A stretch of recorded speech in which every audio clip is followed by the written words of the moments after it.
Well, hello, everyone. Welcome. It's going to be a hell of a night. We're going to have a lot of fun. I am your host tonight on this Festivus ride. I'm Mick Manhattan from the Scene Snobs. Go check us out there. But no, it's not about me. Tonight is all about Bloody Summer Camp. That's right, everybody. We are going to do an interview with the wonderful horror icon Felissa Rose before the movie. We're going to talk to her about her experience making the movie. Maybe we can get the director Dave Kerr to pop in. I don't know. I'm going to try. We'll see. But then at 8:30, make sure you are ready to press play on Bloody Summer Camp because we are going to watch it and you are going to have a live commentary with the creator and the cast, and it is going to be a ton of fun. So let's get this party started, shall we? Sound off in the comments. If you have any questions at all, I'll pop them up and then we will talk about them. So without further ado, let's introduce the awesome Felissa Rose. Oh my gosh. You are so sweet. Thank you. Thanks You for know, it's funny on our show. We were talking to a couple of directors, and we were talking about you, and they call you a scream queen. But I've never thought that was the right title for you. Am I Scream Boy? I put you in the horror icon bracket. You go on the Mount Rushmore with all the killers. Oh, you're so sweet. You know what? Every day I'm like, I'm thankful to just be here. Like talking to you, talking to Dave Kerr about Bloody Summer Camp, talking about Sleepaway Camp, anything. It's just amazing. Well, we are so lucky to have you. You are, again, horror icon is the thing, is the term that comes to mind for me. You've been in so many great movies, including tonight's movie, Bloody Summer Camp. And we want to get into it. We want to talk about your experience on it, and just like what it was like making it, and revisiting 80s horror in a new world. And that's exactly what drew me into, wanting to do Bloody Summer Camp. Once I read the script, I was like, wait a second, this is just too much fun. This script, if it is sort of like filmed the way I envisioned, which it was so much more than I even thought. When I got to that set, I fell in love with every single person the moment I got there. And they were all dressed in their little camp outfits. I was like, oh, I never want to leave. So it was like one of the greatest experiences I ever had because I just love all of them so much. Well, of course, one of the most memorable things from a sleepaway camp, of course, is the trends, the looks, all the clothes. And there's a lot of choices in there that maybe today wouldn't fly, but I think Bloody Summer Camp pulled a lot of them off. Now, how instrumental in that were you in helping them like get the looks down? None, not at all. I had nothing to do. In fact, they were all ready. Like I got there and they're all in their high knee socks and big ponytails and half shirts. I thought, whoa, I just stepped right back into 1982. You know what? And truly, like I always say, everything that happens on a set really comes from the director. And Dave Kerr, I just have to say, he's a dear friend of mine. Not only is he like such a great talent, but he's such a great person. And that's why this movie is so wonderful to watch, because what happened on the screen is what was happening when we were just hanging out and having fun. You know what I mean? Like the good times just sort of came onto the screen, and that's what he filmed. And it translates really well. 100% agree. Every time I watch this movie, and tonight will be, I think, my 6th time watching this movie, I fell in love with it. I remember when Bloody Disgusting did, and this is long before shooting, I think, even started to commence. They started talking about it. They did sort of a article on Bloody Summer Camp, and that you were going to be in it, and it caught everybody like in the horror community's attention right away, because it was like, okay, this is a return to form coming back to the 80s. What's this going to be like? And now, having watched it as many times as I have, I absolutely love it. I think it fits perfectly in that 80s horror category. So fun. It's fun. It's like you watch it and you can't stop like enjoying it. It's so great. It's just really great characters, and he nailed it with really kind of, taking on the entire 80s vibe. Oh, absolutely. And your character Michelle in the movie, coming into it, she is quite a character. That's for sure. Now, when you came in and you were working with Dave, and you were building this character, how did you see Michelle in the beginning? I just thought she was a total ball busting bitch. And that's how I really wanted her to come across, because it's so much more fun to play that kind of, you know, mean, vocal, bitchy, all of it. And because we laughed so much while we were, behind the scenes, it was really fun to just kind of let it all out. And then when Dave Sheridan came to town, I couldn't get through the scenes. I actually asked Dave, is Dave there? I could not stop laughing. And Sheridan was like whispering stupid shit in my ear. And I was like, no one else could hear but us and the sound person. And it was terrible. I couldn't get through it. I'm sorry, Dave Kerr. Well, we're gonna bring Dave in just a few, but I want to talk to you just a little bit more, like with the project, and now I know with the pandemic how it kind of slowed things down and things kind of got haywire sometimes. How was it from a performer standpoint and being on screen? Like, how was it having those breakup moments sometimes? Well, yeah, that's a really good question. Um, I think it added to it because we were so excited to come back and be together. So it's sort of like you were just super excited. It's funny that you bring this up, and you can ask Dave. I kept inserting myself.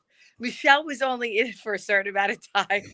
I did my stuff in 2019, and then the summer of 2020, I kept saying, "Can I come back? Can I come back?" And he's like, "All right, Michelle will write another scene." So I kept inserting myself because That's I had awesome. fun. It was That all about being with them. that says a lot, and for any filmmakers that are watching out there, be that director. Be that director that your actors want to come in and beg to be, part of it more. I love that. And it shows. The great time really shows, like you said, and I appreciate that about this movie. Is it seems, as much as they play off of each other and they're trying to bully, and it comes across just fine, but you can feel it. It's like sometimes some of those movies, you're like, they're actually friends in real life. Like, you can tell. Gosh, yeah. And I mean, I can't even recall a movie where I'm like, we're not friends. I mean, you're doing something so amazing. Like, I always say it's like rollerblading to the moon trying to make a movie. So kudos to anyone who makes one, because it's extraordinarily difficult. And then, when you're all together, you really are kind of feeling that connection and that love for making this baby. Yeah. Oh, for sure. And so while you're making this movie, it's such a big cast, and I'm sure you getting together, and it's a young cast too, who are sort of maybe a little greener coming in. And you've been doing the summer camp for a long time. I want to know the pointers you were giving these young cast members. Nothing. They are all so incredible. They needed to give me some pointers. I'm wearing high heels up the hill. Gee, with the old bitch, like, finally put some sneakers on. No, they were just, and then this is funny too. It's so funny because like, and this happens all the time, young actors know all their lines. They know everything. The old actors who were like struggling, like, they're like hungover. What's the scene we're doing today? What are my lines? They're prepared. We're the assholes. So no, I it was love it. all good. It was all fun, but truly every single person on this movie was so incredibly lovely, professional. I couldn't wait to come back. I kept, making it. It's a great character in it for sure, and the movie is just so wonderful. And now with Bloody Summer Camp and kind of how everything was sort of tied up, I should probably be asking Dave this, but if there is ever a sequel, and I'm just saying if, I'm not making them There call better be. for it. Can we get Michelle back, do you think? Yeah. Or Michelle's twin sister Mary or something? Yes. Sweet. No, I like the bitchy character. Well, you know what? With that being said, let's bring in Dave Kerr, the director of Bloody Summer Camp. Dave, good Mess Dave. with him a little bit. Dave, Hey, how you doing, buddy? pretty good. Well, you know, as I'm sure you heard, and we're not pulling sequel. I'm just saying, Yeah. we got to get something in there. We got to get Michelle back somehow. Raise. Are you thinking about a part 2? Yeah. Always. Not I right. didn't die. Not right now. Oh, of course, and that's kind of See? that's kind of why we went in the direction that we went with it, because you can't have Bloody Summer Camp without Felissa Rose, without Michelle Crowell. So if we did a sequel, there would definitely be Felissa Rose involved with it. That's 100%. See, inserting myself. How many times I call you Dave? Dave, I think Michelle would be, in that scene. You know, I will say, for me and everybody who watches this movie, loves this movie, Dave, not talking sequel, but I want to talk about, you have upcoming projects and they look awesome. And you are a devoted filmmaker. We got to give you a lot of credit. I love, your posts about everything. So going forward, and Felissa, asking you, like, I know you love Dave. Is there something you guys see in the future that you may work together on, and anything like that coming up? I think every project that we do is gonna involve Felissa in some way. I love you. He knows I just love you. Well, and we always, whenever we make a project and we fall in love with the cast and everyone that's involved, and we always want to try to get them back, and we always want to work with them again, because like I said, like you said, on screen you could read that everyone was really friends. We really actually get along. We like doing this, and if we like working with someone, why wouldn't we work with them again? And we love having Felissa on set, and I just I don't see any reason why we wouldn't include her in our future projects. Thank you. That'd be amazing, for sure. Now, getting back to Bloody Summer Camp, though, can you guys tell us some stories from the set? Just kind of some fun tidbits before we get into the actual commentary with Felissa here. You know which one I'm thinking of. Which one? Was it with Dave Sheridan? Yeah, when you were like, I said I want to come out, and Dave was already coming out, but we didn't tell him. Yeah, and we were trying to trick Dave. I even gave him a fake script with someone else.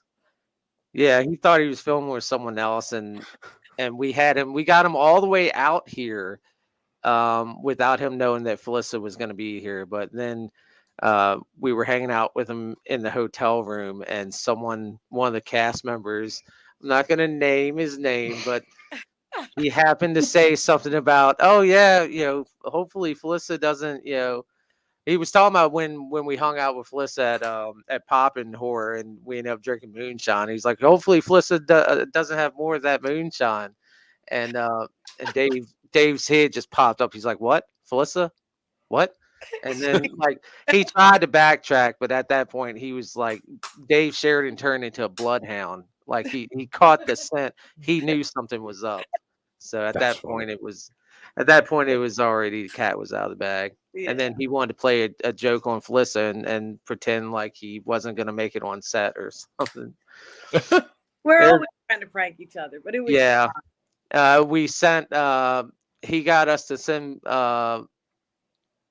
what was it? I think he got us to send Felissa pictures of him like we killed his character. Yes. Yeah. It's like when Dave Sheridan dies in films. Yeah. I'm like, you're not coming back. Kill the sheriff. That's awesome. So getting together, and Dave, can you tell us when you're one of the first experiences, like getting together with Felissa for the project, and how that kind of process went about? It was very overwhelming. That was one of our first time. That was our first time meeting her. That was one of our first times working with someone that we were kind of intimidated by, and someone that oh my God, right now. And so we didn't know what to expect. Of course, we talked to her on the phone, and she was just super sweet on the phone. She was super laid back. But you never know how someone's going to be in person. And then she got there in person, and she blew everyone away. Her that first weekend with her on set, like the entire cast fell in love with her, and that was like a memorable moment in their life that they treasured. People told me that was like one of the highlights of of their like filming career was that weekend, getting to work with Felissa and getting to meet her. And yeah, my PayPal or Venmo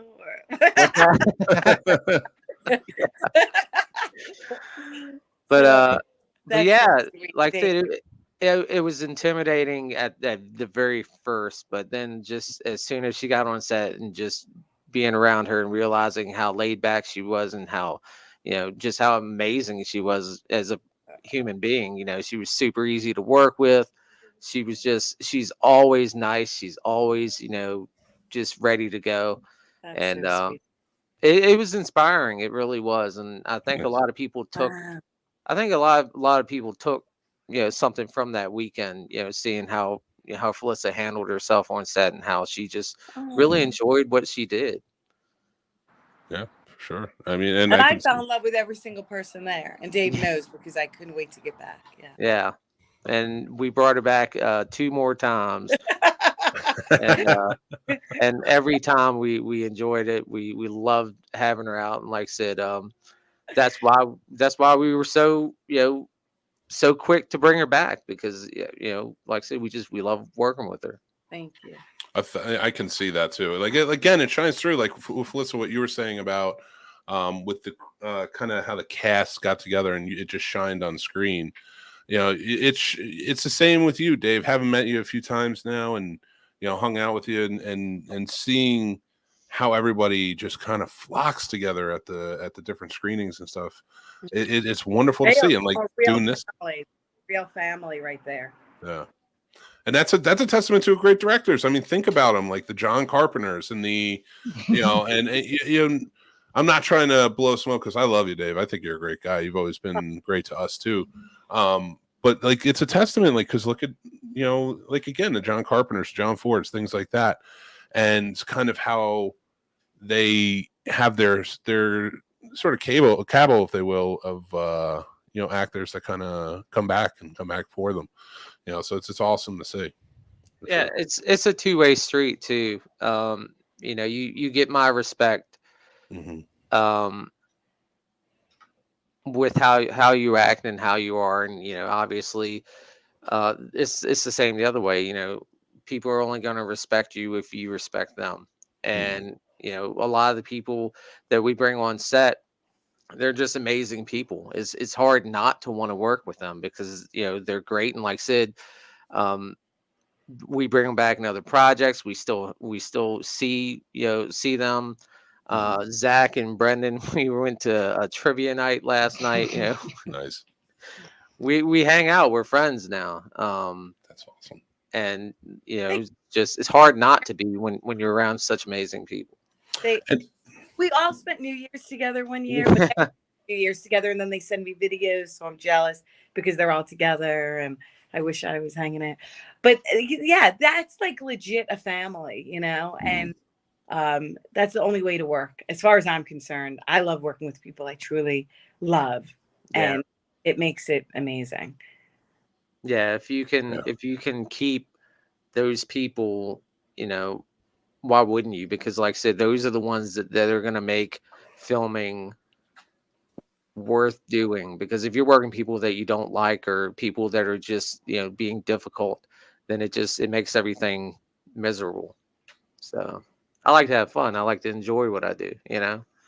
Oh, absolutely. And it shows. So when you're writing new projects, sorry, my light went out. If you're writing new projects for your stable of actor friends who come in, and you're going to bring them on, what's that like? What is that writing process like? And Felissa, like, when you know that you're going to be part of a project going forward with Dave, like, is there something to like kind of like say or add or just kind of give to the project going forward? Um, yeah. So when I write, a lot of the times, a lot of the characters, I'll try to write them non-specific, but there are people that inspire some of the cast members that will inspire certain roles where I will write it mainly for them, knowing that there's still a chance that they could not end up playing that part, but they just being around them and being getting inspiration from being around them, it does help write certain characters. Like this one script that we have coming up, the next one that we're working on, um, the characters were partially inspired by Brendan and Matt, and mainly because of their chemistry. Those two, they played Zach and they played Donnie in Bloody Summer Camp, and they just have natural chemistry. And that's what I wanted to make with this next film. I wanted to make kind of like a buddy type film where you got two leads that just have a natural connection with each other, and and read very well on screen. So Mhm. like I said, of course, we still audition for the parts, but they definitely do inspire certain characters, Oh, that's awesome for even sure. if they don't, you know, necessarily end up playing them. And plus, it's great to hear you say too, like just how close you are with everybody and wanting to come back, and how much fun you had on Bloody Summer Camp. Uh, Now I've seen you at the conventions and such, and it's become such a thing now because like how long for a lot of your other movies was that the shining factor, and versus now Bloody Summer Camp being such a big thing, and of course, Terrifier 2 and everything else you're doing. But, Bloody Summer Camp, where's the special place at the conventions for that? Huge. I mean, truthfully, like as an actor, you're always hoping that all the films you work on, get some kind of recognition. Mhm. Uh, because like Dave said, the days are long, and Mhm. you really, as much fun as we have, we're working hard on set. So you're hoping these films get some kind of spotlight, and Bloody Summer Camp out the gate.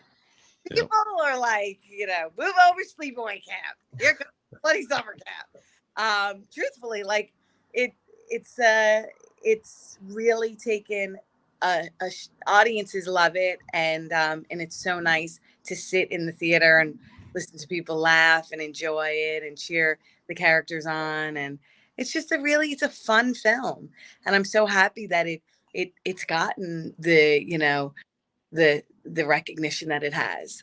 So. Well, I want to ask one thing because it's kind of unprecedented what happened with the premiere of Bloody Summer Camp. And were you? I know you were at Carolina Fear Fest that year in 2021. Were you at the premiere at the Alamo? No. Did you hear what Dave did when he tricked the entire cast? Now, I don't want to give any spoilers away for anybody watching tonight, but I don't think this. so Dave had the cast come out, of course, for the premiere, and everyone, I guess, thought this person is the killer. And when they watched the movie for the first time on the big screen, we got to see something completely different. So, and I have to say that, like, you don't see too much like that. Like, that's something, and to go to that extent, Dave, that was awesome. But yeah, like, I remember hearing that. Yeah, I think you told me, Dave. What's that? We were talking about beforehand. The premiere when you tricked everyone. Oh, yeah. It's fantastic. It was something that we kind of wanted to do. I wanted to do previous projects. There was a previous project where I wanted to keep the killer hidden the entire time from everyone. And so when we had the idea to do this, we wanted to make sure that we got authentic reactions from people, as far as, not being able to give the killer away if you don't know who the killer actually is. Yeah. And I mean, that's a hell of a thing to pull off, especially all the way up until the premiere of the movie. Now, Felissa, we're coming up on time to start the commentary. I'll let you go. I'm sorry that I'm headed to Germany right now. So Oh, safe Oh, travels. bless. Don't be fun. sorry. Huh? Thank you so much for doing this. We really appreciate you. And have a great time. I wish I was watching the whole movie with the commentary. For sure. Have And a it will be blast. available. It will be available afterwards, Yeah. everybody. Thank you. Take care, Bye, Felissa. guys. Thank you for having me. Bye. Bye. So, Dave, it's coming. You ready for this commentary? Did you freeze up on me, sir? Yes, he did. So I guess it's just me. Oh, and my partner, Casey Plott from the Scene Snobs. We miss you, buddy. We wish you were here. He says, hello, all you amazing people. Love y'all. You can catch Casey and I on the Scene Snobs podcast, but we are getting started soon. We are going to... there he is. What's going on, buddy? I don't know. I had some internet issues, but No, you're all good. So we're back. We're gonna get ready to get started in a few minutes. Let's make this. Yeah, I think that's probably the best. We have some people here. You want me to start bringing them in? yeah. And Should we just scoot down this way? Amber, you and Sean probably should be here first. Yeah, I'll let you do the introductions if you want, and kind of All get right. started. So first off, we've got Shonda coming in. Shonda plays Kimberly. Hi. And then to the right of her, we have Brendan, who plays Donnie. And then we have Amber, who is a producer and does effects. Very And awesome. we currently have other cast members who are waiting to join as well. So, First and foremost, we have one of your producers with us. oh, you gotta And bring him in first. And the star of the movie. Yeah, we got to save the best for later. We love him, Mr. Michael McGlynn. What's up, buddy? Oh, hey, how's everyone doing? I love it. I love it already. We also have Gretchen here. Gretchen plays Felicia. Kay is here. Hi Kay guys. plays the lead character, Tiffany. And we have Matt Sharp here. But there he is. Okay, we'll bring him in. Oh, There's Matt Matt Sharp. plays Zach, and also we have Wayne here too. Wayne's just Hi, outside guys. of the camera. Hey, Wayne. We're gonna be playing some musical chairs with this group as far as getting them in when their scenes are on screen. So Oh, for sure. I'm excited. All right. yeah, so- and Jamie is in the background. Our producer that hides from everything is in the background. Hi, Jamie. I got her. Okay, I'm going back to hiding now. So Clint Myers is here. He says, I- this I- is exciting. Roger. He's quoting Roger in the movie. So everybody, we're going to have a really good time. At 8:30, we're going to tell you to press play. Yep. On whatever version you have. Better not be pirated or we're coming after you. We've hired Felissa. She's going to take on the Angela persona and come after you. Yeah. But we're going to sit there. We're going to press play. And then these lovely people are going to provide amazing commentary. I'm super excited to hear it.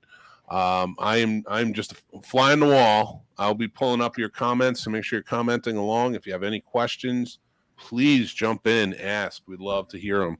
And, I'll be popping in and out. I don't want to, I'm a big guy, so I tend to overshadow everybody. So if you guys have your versions ready, it is 8:29. We're getting there. And then we're just going to press play. I'll let you guys know when it's time. So anything you want to add, guys? No, just feel free to chime in and ask anything you want. This is your chance. This is a lot of the cast members. So Yeah, that is for sure. All right. So looks like we are about 20 seconds. All right, everybody. I'll do the 5 count and then make sure you hit play at 8:30.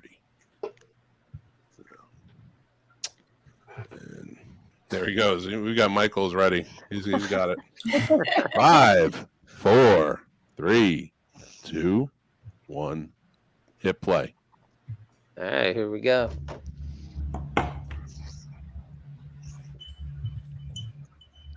It's a pretty nice logo. Everyone asks me what's up with the carrot. It's just supposed to be like a combination of comedy and horror. Also, that design was on one of the shirts of the characters from Curse the Slash Nurse. It was a Fat Camp shirt, Fat Camp Survivor. That truck is my boss's truck, and he's actually driving it there because the person didn't know how to drive that specific truck.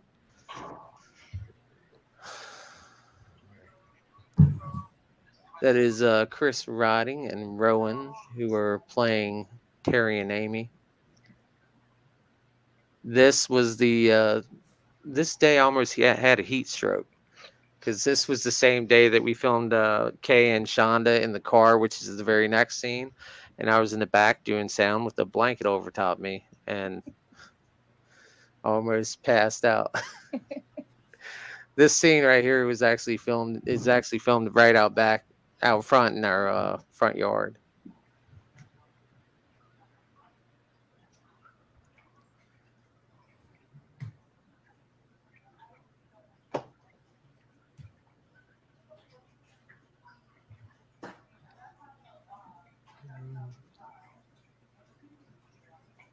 Hello, Don. Hello, Casey. Hello, Clint. Hello. Roger is a spaz.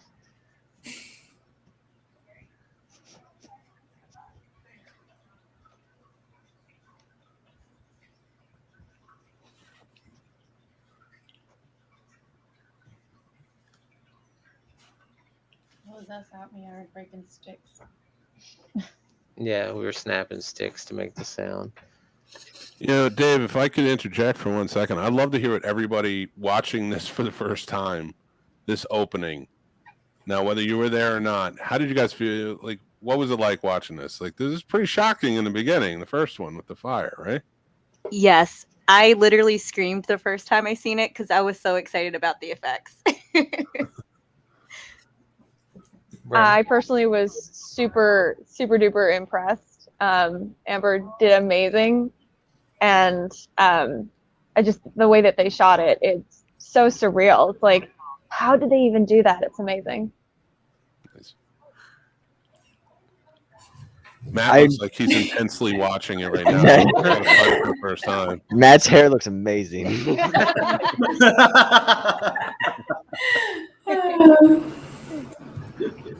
I just know what's coming. I'm on the edge of it. One of the cool parts about this that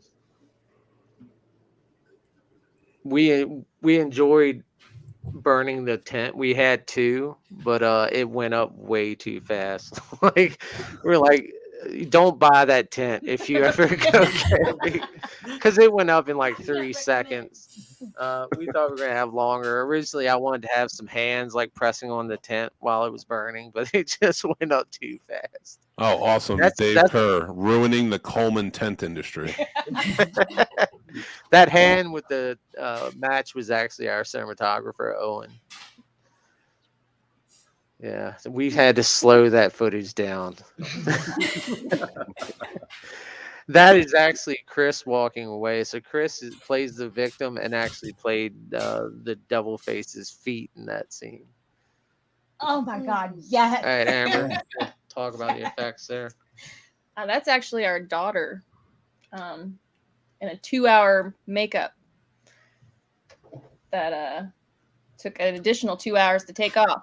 And we did it twice because the first time we realized we didn't have any smoke in the backgrounds. Yeah, I was like, they need smoke. And we didn't have any light flickering off of her. So it was just, we looked at it. It was like, this is amazing. But yeah, she's going to have to do it again. So Mike paid her off with a fucking box. A box full of Hershey's candy bars.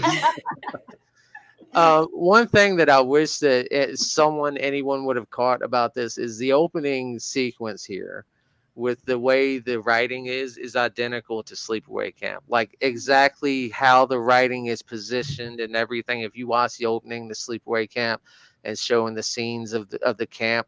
The only thing that I wish that I could have did is I wanted the sound of kids playing just like Sleepaway Camp, but I never got around to doing that. But yeah, the opening credits is a nod to Sleepaway Camp.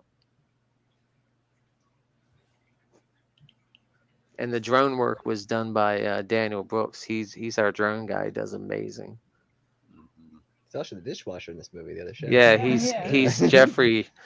He's Jeff the dishwasher. Yeah, so I'm right there in the blanket in the back. He is literally having a heat stroke back there. It was the hottest day of the year in 2020. Mhm. We thought we were dying. He was actually dying. Yeah. And we couldn't roll down the windows for sound, you know. We had two Brutal. hubcaps. They had no hubcaps, so I put the hubcaps on one side of the car. But you have to take the lug nuts off to put the hubcaps on. So I'm like trying to do it real fast to get to the next scene. I almost had a fucking heat stroke. The girls look great though. I mean, even though they're dying of heat as well, they look. I was just like, oh. There was a guy that kept staring at us as they drove by. It was like, what the hell are they doing? Because we had at one point the camera was hanging outside the window. Yeah, I thought we were gonna get the cops called on us because we kept going up and down the road. I was like, this looks suspicious as hell. You can actually see my sweat when I turn the car off. I'm all glistening. Oh, yeah, you are glistening right now. Owen had to change the obviously back then they didn't have inspection stickers like that. That's a new date, but it was kind of after the fact. So Owen just changed it to an 86 date and it's like, it'll do. The cars that went by. It's Jamie. Oh yeah, we actually had some period correct cars randomly drive by while we were filming, so it kind of added to it. So let me ask about the locations, because you got some really cool locations here. Like, how long did that take to scout, or did you have those in mind before you got there? With the country store, I had a couple in mind, and we spent one. Like, I thought about different areas and researched it for a while, but we took one day kind of riding around looking at them, and then we kind of decided on that one and messaged them. And it was a nice old couple. They were really really nice and let us film there for relatively cheap. And they were shut down because of COVID, so they weren't open anyways. It was really cool to show up on this set though, because it was everywhere you look, there was always something interesting to see. There's so much in that shop. It was really cool. I feel like we're forever gonna be just like the iguana doors.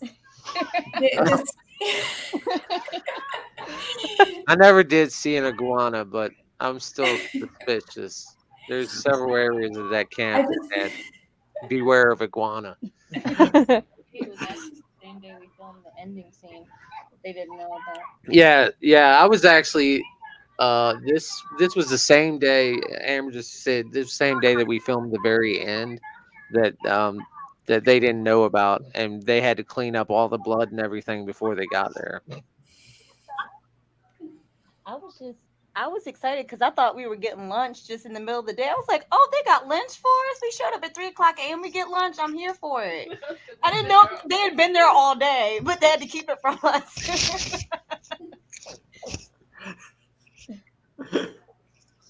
that Zach?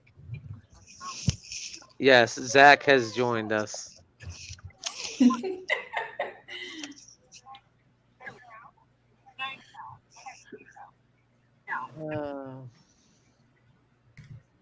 It's an awesome store. It was like a convenience store mixed with a antique shop. Hey, it's Ashley. Does Grass Crunch? Obviously, all their posters are contributors. Yeah, and Ashley, her outfit was that she chose for that scene was inspired by the original Hitchhiker and the first Friday the 13th. Yeah. Agreed. Indeed. Talk folk music. Nice. We had to figure out how to film this scene without showing the truck at all. I think Owen thought I was crazy when I told him about it. I was like, yeah, we're gonna film this scene, but we cannot show the outside of the truck at all. And he was like, how the hell are we gonna do that? Movie magic. I feel like he worked miracles for every single thing that he needed to work miracles for, Yeah. though. Mm-hmm. Leave it to Owen. Wetsuits, running, kneeling. We bonded on the bathroom floor.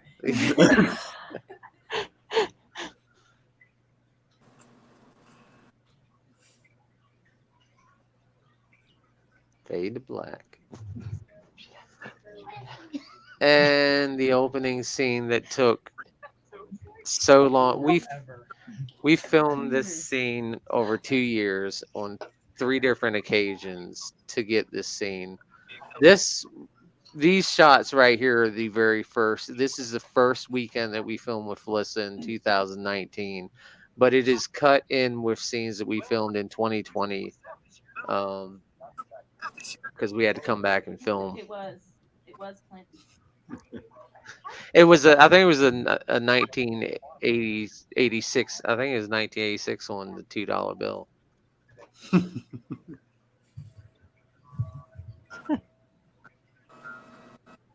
Here's Michael. I love this. The best. Yeah, come on in. Come on in. Ooh. Yeah, you got to shine, Wayne. We're tagging in. We're tagging in. Just thanks for me. Wait, Wayne, you don't have any hair? You know, you could have at least shaved into a mustache. I should. I thought about it honestly. But so I kept this mustache for like 2 years, and people would avoid me in public. They'd cross the hallway and walk on the other side. Be honest. Do you These still shorts put are these lovely. shorts on? So believe it or not, I actually bought more of those shorts because of this movie. I now own like 4 pair of like Daisy Dukes. I see. I wear them on a regular basis. Michael and Roger shop at the same sock We store. do. We purchase these socks. We wear them. And Mike goes, "I got those too," and we pull them out. And we're like, "We're sock girls." Great minds think alike. Absolutely, they do. I actually just noticed that. Thanks for pointing that out. Yeah, we bought the exact same socks from the exact same place. Yeah, so far this is all still the first weekend. That boombox is actually Bob's. Bob provided that for That us. thing weighs a ton. Does it?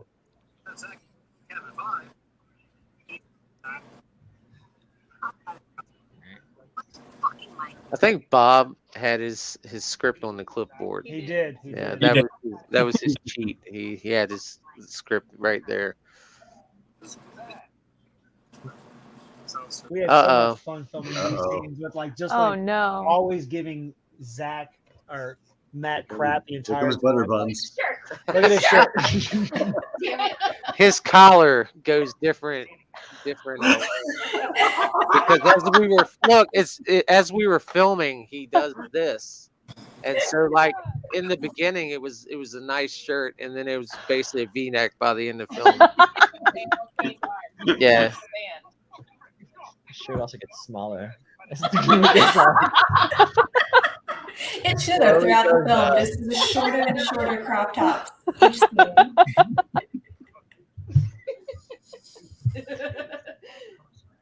Matt, where did you get those pants from?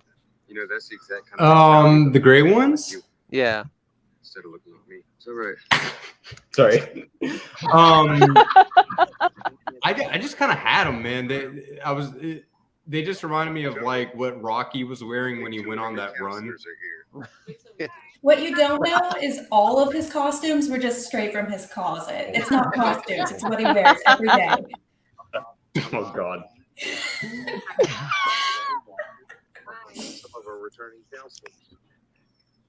Oh, get ready. Sex eyes. Sorry, Matt. You make up for those beautiful sex eyes. See,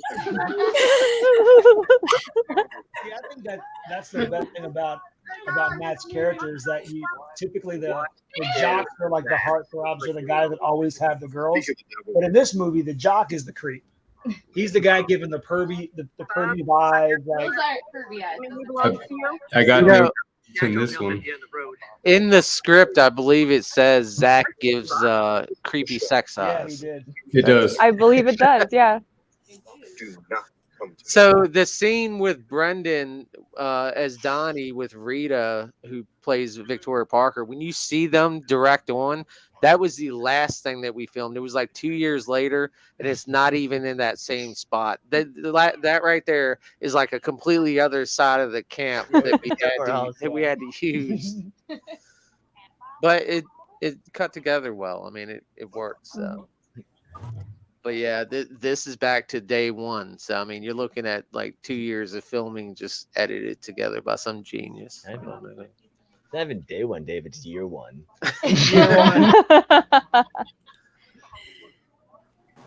And with Michael, we just Michael was Roger. We just tried on a bunch of different wigs until it was like, wait, no, there it is. That's the one. Slightly shorter. We actually all tried on that wig at some point during the filming process. I think it towards the end, and we all looked really fabulous. Shauna fucking rocked it. I look like somebody hot, man. Yeah. I'm pulling the tambourine out my purse.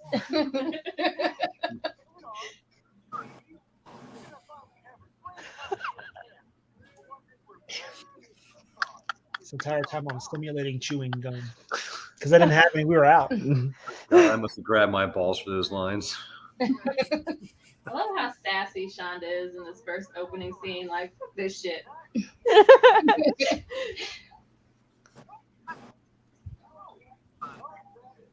This would have been the first fuck off Donnie, but it got cut out. He says, "Hi, I'm Donnie," and Zach says, "Fuck off, Donnie." He kicks the wheelchair. Oh yeah. But we actually we had to cut that out. I want to point out how lazy these motherfuckers are.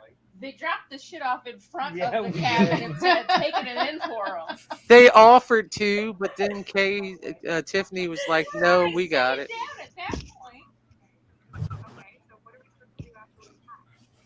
The hardest part was keeping these wigs in like functional form for 2 years. That's In functional. the back of like someone's closet. Yeah, it was. Your hair was pretty flat in the last. It was days. funny because like when you first get it, it's beautiful, luscious curls, and then by the end of it, through like all the humidity and all the stuff that we did, it just kept getting flatter and flatter. Well, at least you didn't have to do like a full like at-home dye job. Oh, and yeah, have it be totally botched. I mean, to be fair, I did throw it in a drying machine at one point just to try to fluff it up some more. I think it made it work. I think the person whose hair changed the most in this was Zach. Yeah, I knew as soon as we were talking about functional hair. That is the most random luggage that we could fucking find at last minute. There's a briefcase. Yeah, it's like I like to think that's the same briefcase that had the gold light in it from Pulp Fiction. It came from Shonda. She's related to Marcellus Wallace.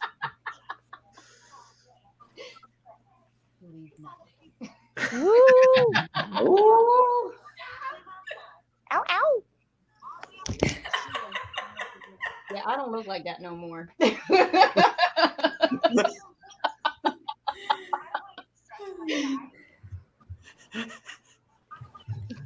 okay. I don't look like Tiffany either.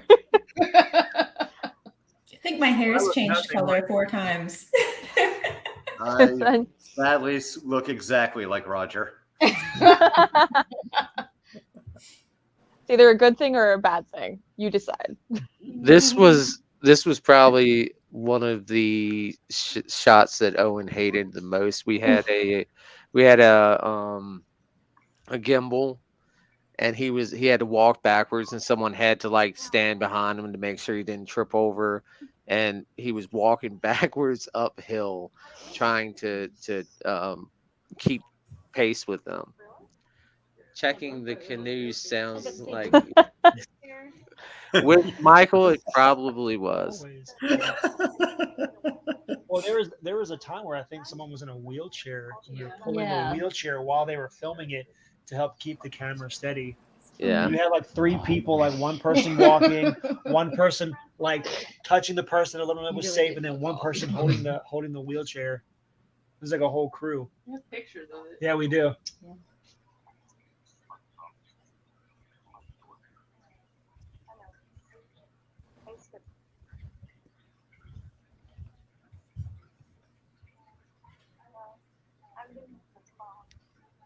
One of these days, I think we had a thunderstorm break out like randomly as we're filming scenes, and I mean it was like torrential downpour. That was during the camp Yeah.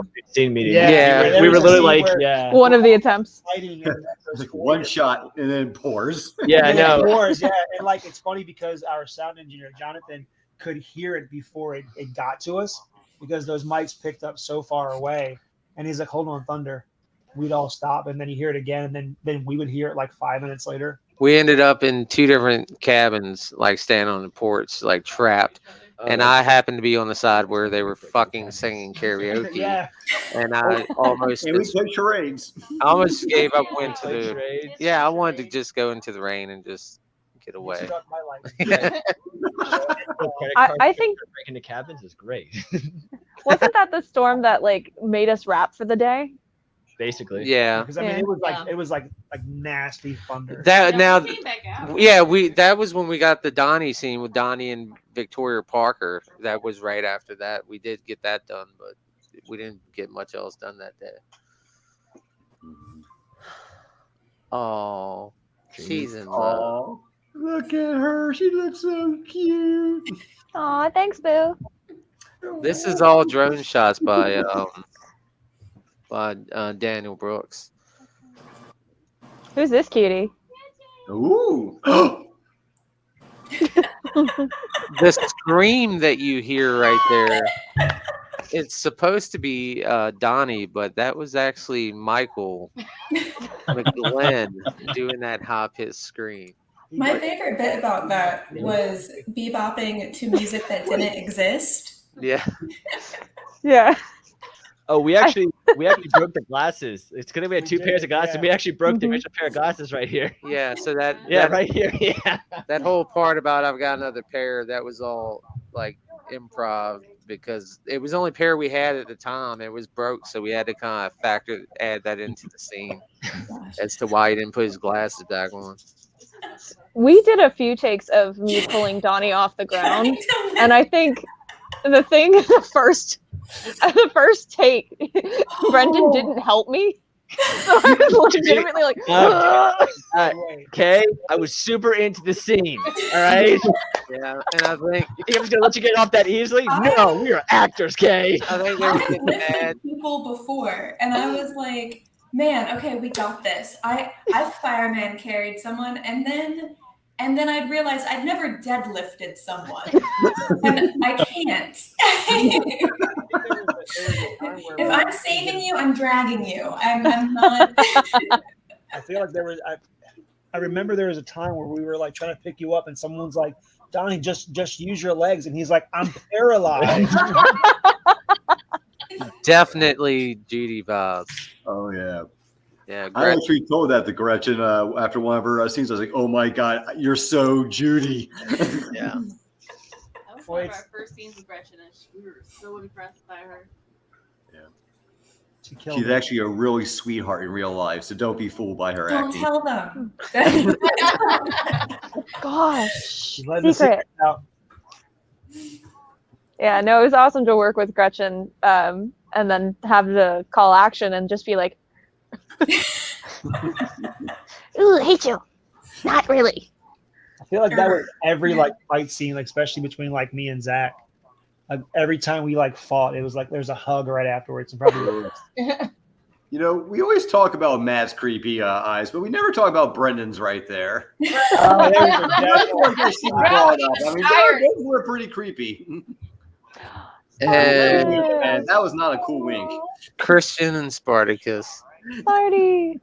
Those two were they're 2 other people that they just have such good chemistry that like putting them together. They were originally in my previous film, Return of the Slash and Nurse, and we added scenes with them too because they just clicked as soon as they met and became just so connected with each other. And so we had to get them back together in this film and put them as 2 people that could work off one another.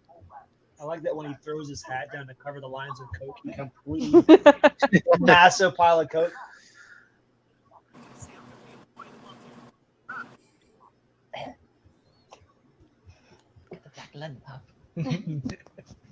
Another fantastic drone shot. Yeah. I love that shot right there.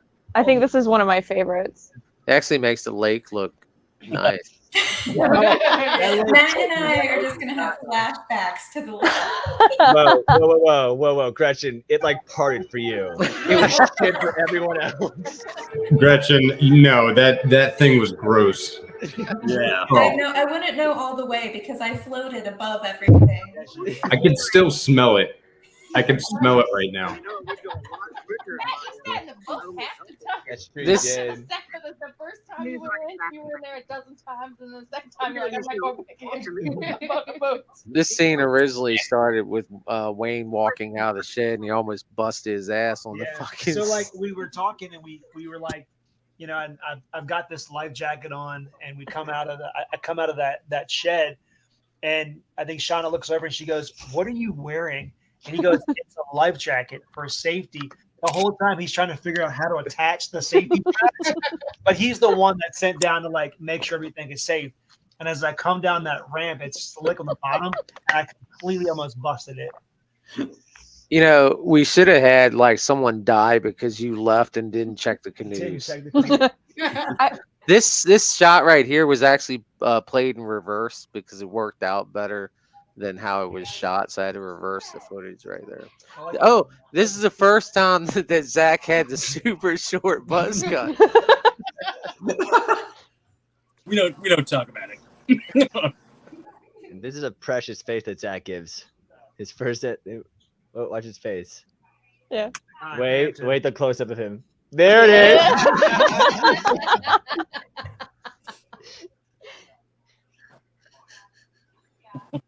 I think this is probably like one of my favorite like improv scenes kind of coming up is we didn't know what to do with their hands most of the time. It's kind of like Ricky Bobby. I don't know what to do with my hands. She goes, "I could kiss you," and I'm like, and then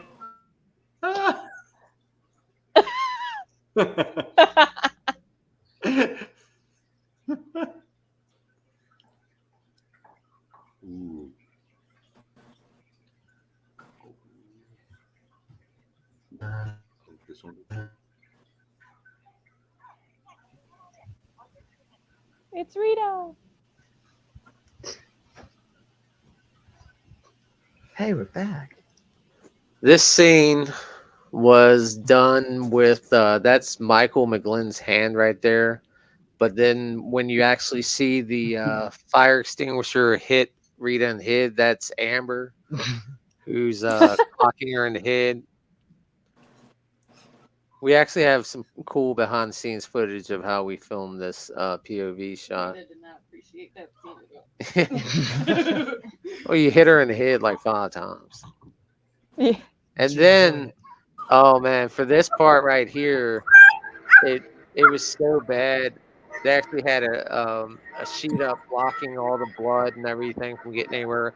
Luckily, I was on the other side of it, just kind of like supervising while they were in there, and it apparently smelled bad, and there was blood splattering everywhere. There's a lot of rotting food in the skull.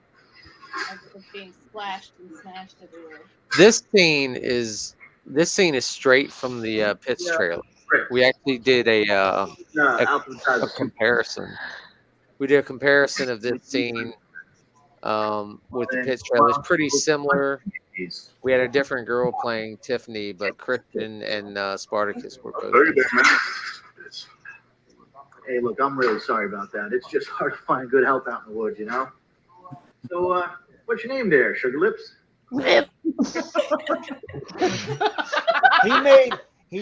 Christian made all of these lines like extra sleazy. Like, I could have said them, and it wouldn't have been as sleazy, but Christian just added this. Old enough to be a counselor.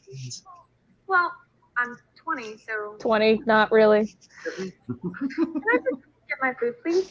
25, however old I was. No, I was 27, I think. Yeah, that was a mistake. It smelled so bad. It seemed like a good idea to use dog food as the nasty food, but it smelled so bad.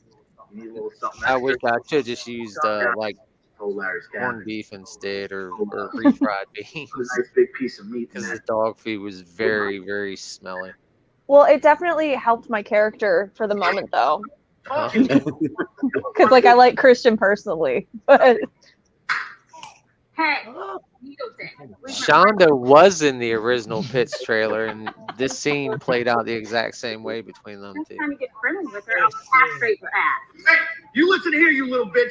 Nobody comes into my kitchen and threatens What me. makes my man? The sweet tours and nom, and I'll snap your neck like a fucking twig. Who has the volume on? We're supposed to be watching this without the volume. That shit went everywhere when he smacked that. It went like all on the counter and everything. I can still smell it. yeah, that's another thing That that is- like smell memory. That's Daniel Brooks right there. He's Andrew Blocker, or as Larry says, Jeff. My name is Chief. There is a scene in the extended cut, if you don't have it, that involves Larry, Jeff, and a pair of underwear. Oh. Oh. Was there like a Snickers bar used? Yeah. There was Oh. there was a peanut. There was definitely a peanut. Yeah. That flag, I think, is only used in this scene. I don't think you ever see it again. It's an important flag, Dave. Right there in the background, that's one of my favorite parts of this movie is Nick as Elaine Marsh carrying what looks to be a body. Who was that? That was you. It was actually Wayne. I think that was in the body. I like how you say it looks to be a body, and then you're like, no, it was a body. we wanted to do a lot more with that. We wanted to show him like shoving something in a chest and like mopping up blood. We just wanted to show him doing all kinds of random. Yeah. And his outfit is actually inspired by Stephen King in what was it, Creep Show? Yeah. That the suspenders and the flannel shirts inspired by Stephen King. Hey Matt, why'd you leave us?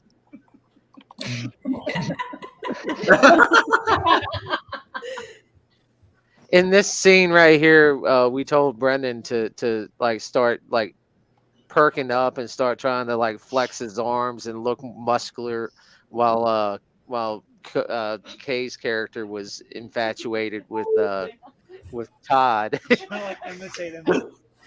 He's checking his arms. A lot of the time you'll miss it because you're paying attention to them, but I like Shonda's yeah. too. Like, while they're having this serious talk, Shonda's in the background like doing the actual best friend thing. Yeah. That's actually me as a friend. Tiffany is so sweet. She made friends with the crippled kid. Yeah, I am the nice girl. I'm the camp nice girl. Can you make fun with a cripple? And she's attracted to the bad boy from the other side of the tracks. I love how Kay's character is, super attracted to Todd, but at the same time has that same dynamic with the Donnie character. Yeah. So you're kind of still looking like, well, does she maybe have a crush on him? I don't know. Yeah, I mean, The campfire scene definitely implied it. It's the glasses.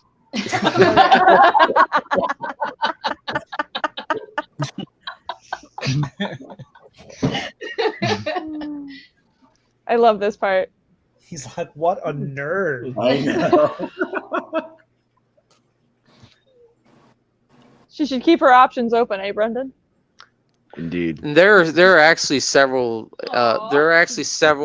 clues about Donnie being the killer throughout the film. First off, Matt, get back here. It's our scene. Matt, Matt, it's where you had to jump in.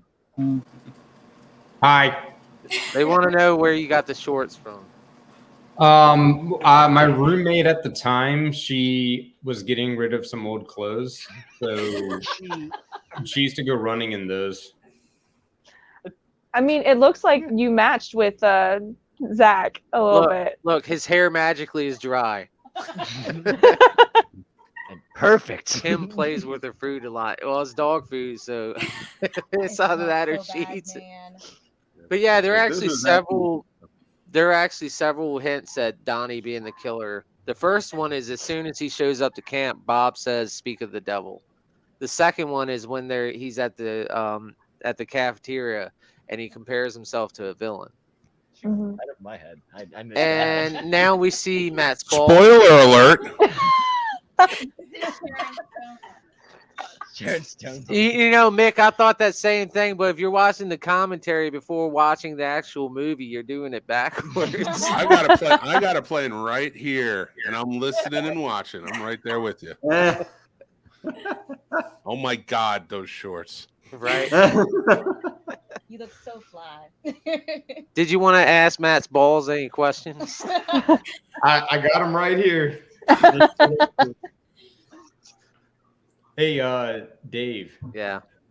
I remember you're talking about spoilers about Donnie, right? I remember when we shot him at the campfire, the shape of his glasses made a shadow that made him look devilish. Was that now that just kind of happened? That right? was random. We didn't notice that. I don't think we noticed it until after we had filmed it, did we? I noticed it while we were filming. Did we? I was like, this looks amazing. Yeah, it looked like he has the evil twin like opera. That was totally random. I was like, Bob walks up and that lightning strikes in the background. That very first one, that was actually a real a strike of lightning. Like, oh, actually, perfect. it does it throughout the the lightning strikes multiple times. Amazingly, though, it was so far away there was no sound. There was lightning, but there was no sound. this is the fake campfire right Yeah, this is a fake campfire, and also all the dialogue is dubbed in this because there was so much traffic and so many bugs that the sound was unsalvageable. I just remember trying to not devour my marshmallow. You ran through so many.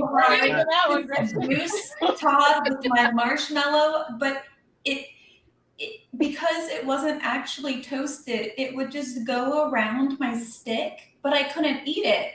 So I was chasing it, just like nibbling while trying to be seductive. Yeah, I think one of these nights the cicadas were like really bad, and then like the next night we were picking. It was like really clear, but we were picking up all this like extra background noise. Like there's a highway back down the hill, and we were picking up like the tractor trailers and their air brakes hitting like a mile down the road. Yeah. Yeah, the second part of this, when it comes back and it's less people, that's actually the real dialogue. But this is all dubbed. That was one of my hardest scenes. Yeah, you kept getting so like no matter where I moved around that campfire, it seemed like the campfire just followed me. So like the entire time I'm trying to like hold back the tears because the smoke is just hitting me in the face. And I remember there are times where I'm looking at Shonda and she's like, mouthing, "Are you okay?" And I'm like trying to hold back my tears. Like there was one point I looked over at him and he was like, there was tears streaming down his face. And I was like, oh my God, I feel so bad. Yeah, no, we had a couple of lines. I looked at Wayne. I was like, oh my God, what's wrong? You got like partial smoke inhalation. Yeah. Clint, so Clint, the reason that we had to do fake fire for one is the 360 shot. We actually had the camera where the fire would be spinning around. Like right here during the campfire story. That's one of the main reasons that we wanted the fake fire. But that was only for the first half. The second half, we actually had a real campfire. Real campfire scene, so you had a lot. Well, Dave, quick question about the fake fire. What was the lighting rig that you used for that? It was a couple different lights. I never know what Owen uses, but he had a bunch of in the center. He had like 3 or 4 of these like handheld ones with these different types of gels that he used, and one of them actually had a setting where you could have it like pulsating like flickering like a real fire. I love that shot. It's very reminiscent of was it Friday 13th Part 2 when they're all around the campfire talking. Yeah, I think Owen hates me because of this shot. Because I tried to do it and go away too. He's like, "You in that fucking 360 shot?" I did it. There's the lightning. Yeah, but yeah, we actually had lightning. We were so convinced that we were going to get rained out, and the rain held out. And we were able to finish filming all of it.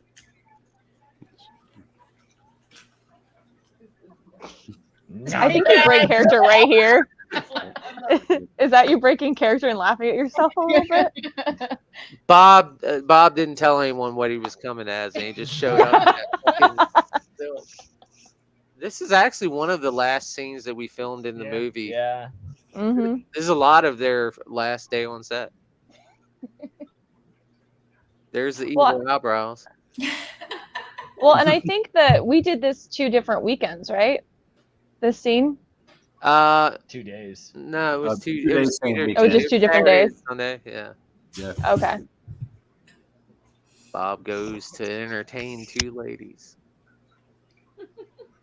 Little tidbit: one of those 2 ladies is Mickey McGlynn. My mom? Clint said, "I thought they were just terrible at roasting marshmallows." To this day, They brought s'mores and I wouldn't let them make them because even when we had a real fire, I wouldn't let them like burn the marshmallow because we had to keep it consistent. I think There's I was the nothing for me only in the one who marshmallows, actually Oh, yeah. ate a few So- marshmallows. So Cody was not originally supposed to leave this scene. When you see the next scene and Kay is talking to Donnie, that was originally supposed to be a conversation between her and Todd. And then when she goes to leave, that's why Donnie says, "But we barely got to hang out," because he really wasn't supposed to have any kind of conversation with her in that scene. But yeah, we think it turned out better that way because the connection with her and Donnie, I think, really helped sell her being upset when he goes missing. Yeah. I remember this day on set, man. Like these 2, like when they get physical, everyone's like looking back, like, "Oh shit," because like they're smacking things and they're hitting things with their hands to make everything sound louder. And Yeah, and also Christian is very realistic, and I was very concerned that he was actually going to hurt Cody, and I had to talk to him. He convinced me that he would not hurt Cody, and then I still was not convinced when I saw this scene, and I was like, "Oh my God!" I was like, "Don't tell me you're hurting him," because I mean they were really selling that, but it was just really good acting.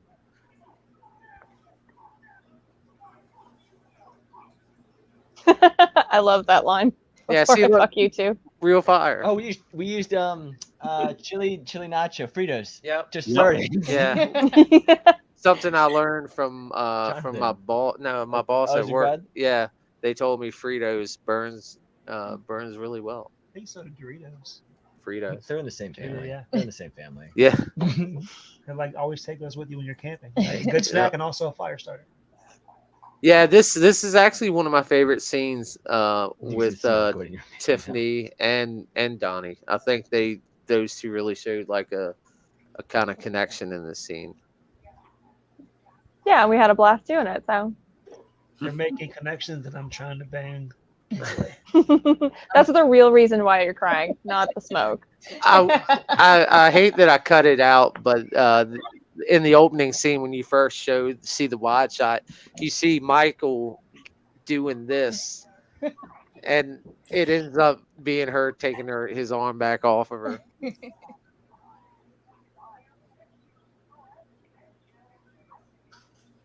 That marshmallow's still not roasted. I couldn't eat mine, okay? You have to chase it around the stick. Sexy nibblings. I think I took 1 or 2 nibbles. I think I did eat it at the very, very end. By the time we finally got that end scene with the marshmallow, it just wanted to be free. My husband was hiding in the background during this entire thing, just in the shadows, watching this. And on the ride home, I was like, "Would you like me to eat marshmallows for you like that? Huh? Were you seduced? And he's like, no, please never eat a marshmallow like that. Do not let any of these girls fool you either. They were marshmallow monsters. Jamie was going around after every set shot and re-marshmallowing everyone's sticks. I had one. Liars, liars. I had one. After another and another.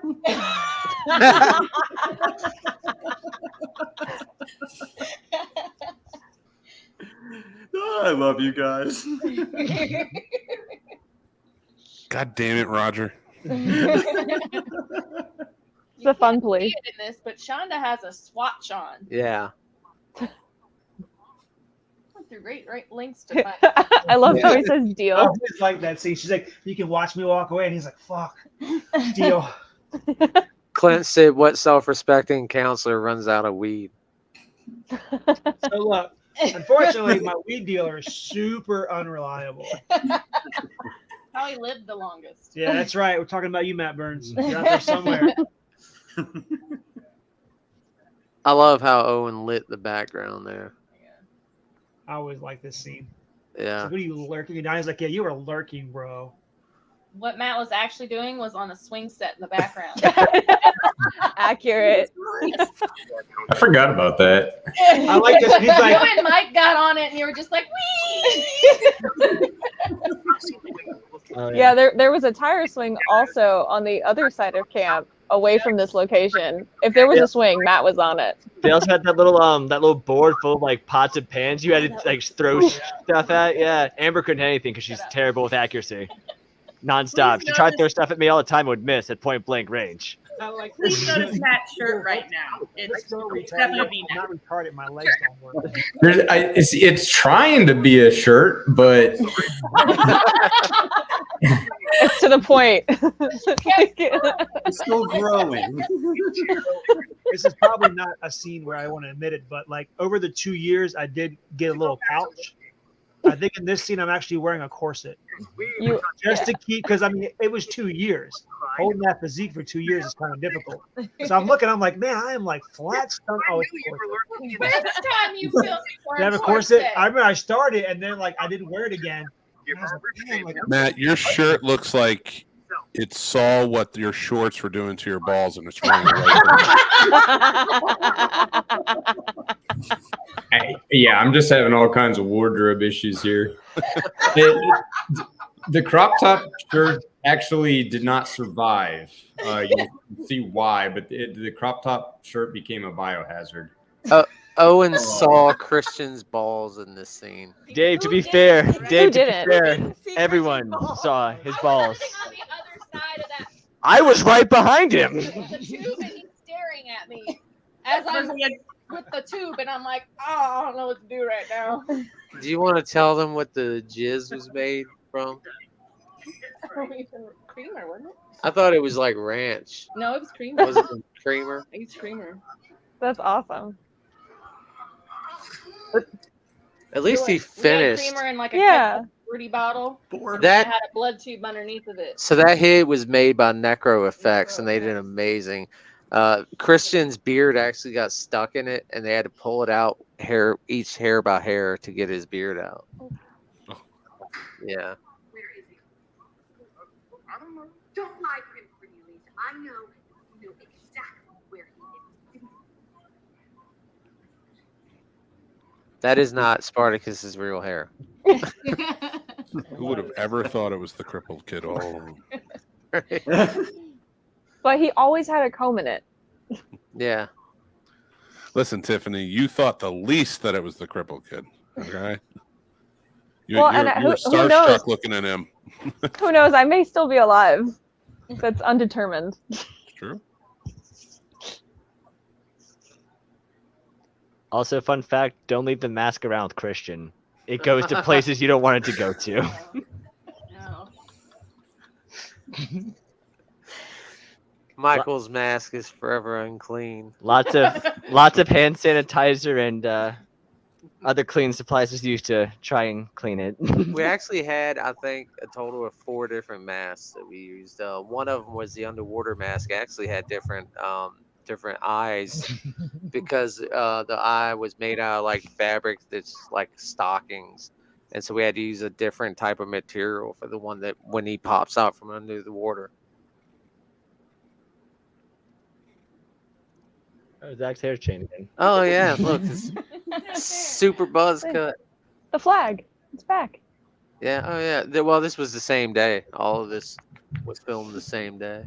Yes, but it's a different scene. It's true. Sneaky. You can see how upset the Donnie character is that he's not getting that someone else is getting credit for something that he did. He's not happy.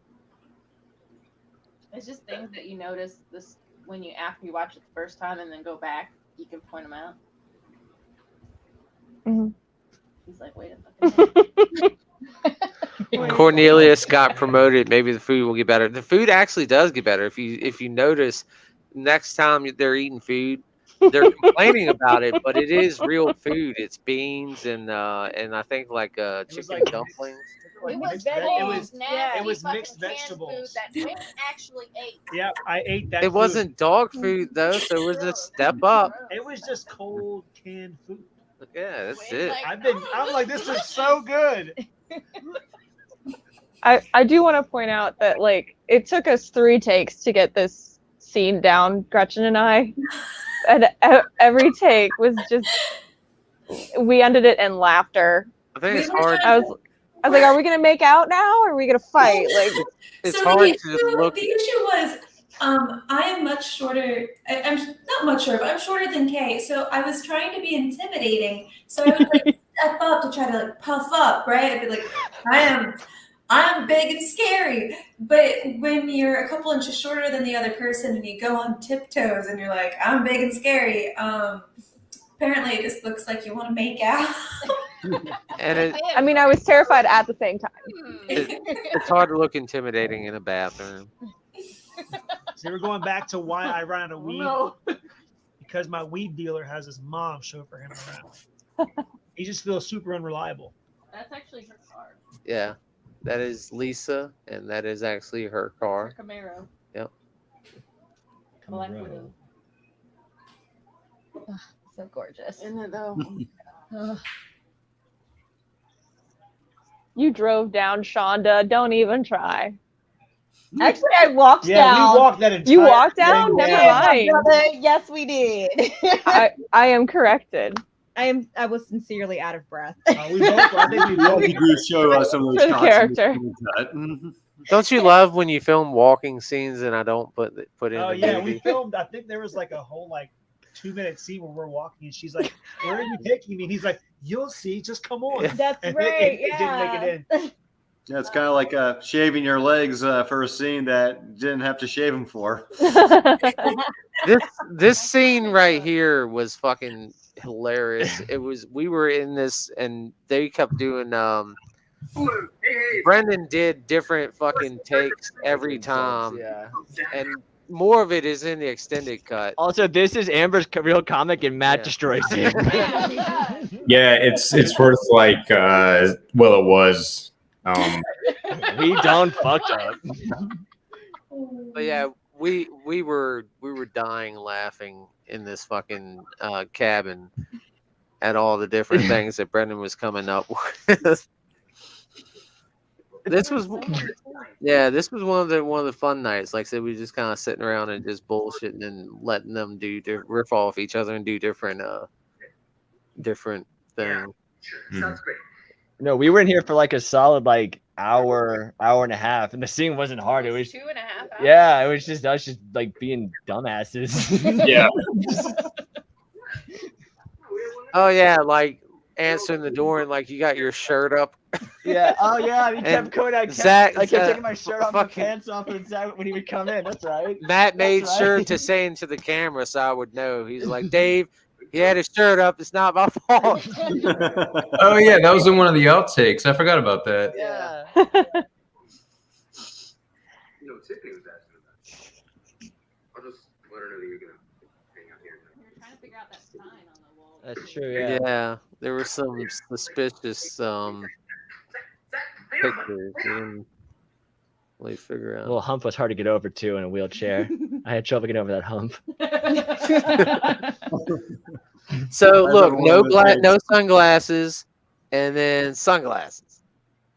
So I guess he put it on as he was I running. did. That's what happened. He switched arms with his armband. They got Oh my you. god. The sun down there was so hot that day. Oh, there's that nasty ass that's the shit lake. on the lake. Yeah.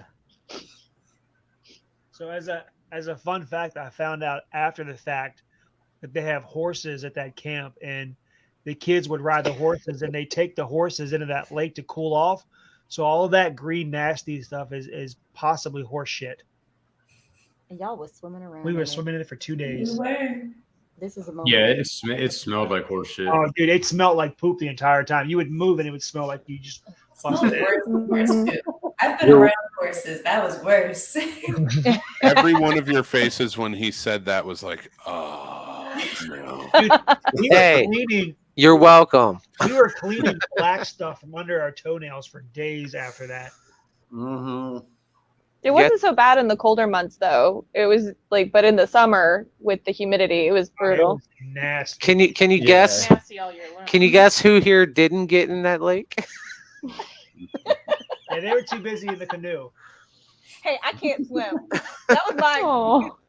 I wasn't supposed to be in the lake. I'm not mad Look. about not being able to swim in that. Look, me and Matt were trying to find an alternate part of the lake, and we just went off for canoeing. Yeah.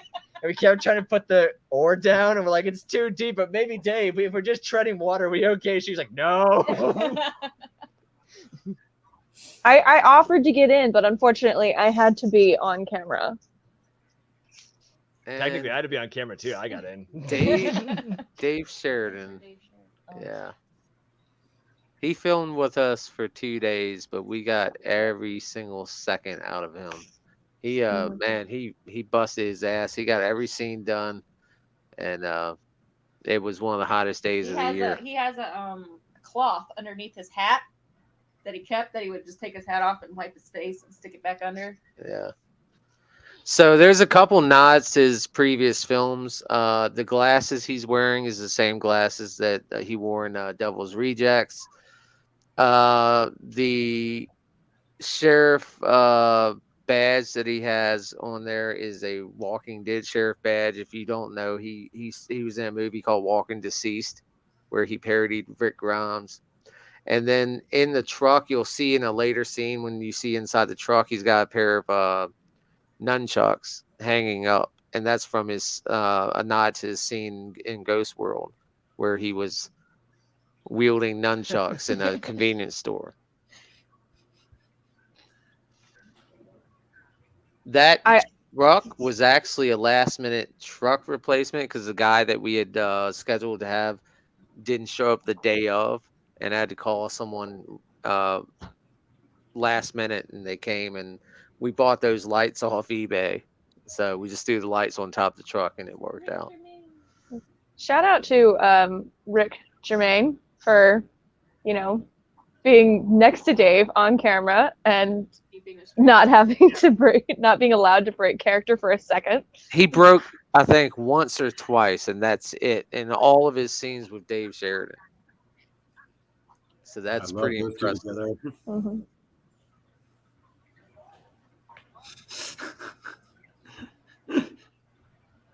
Gretchen, this is after you broke your leg, isn't it? Yeah.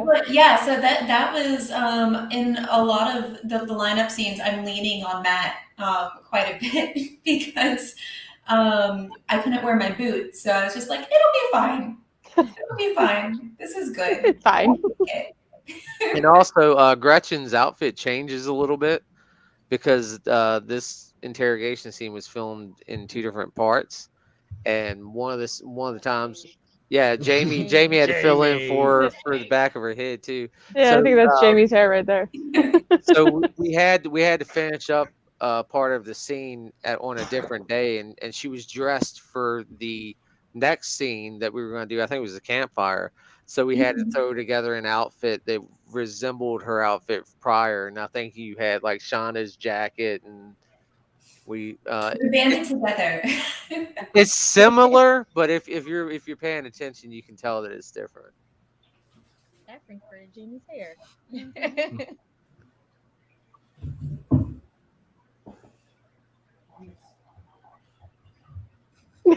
I like the little like whoa step back there.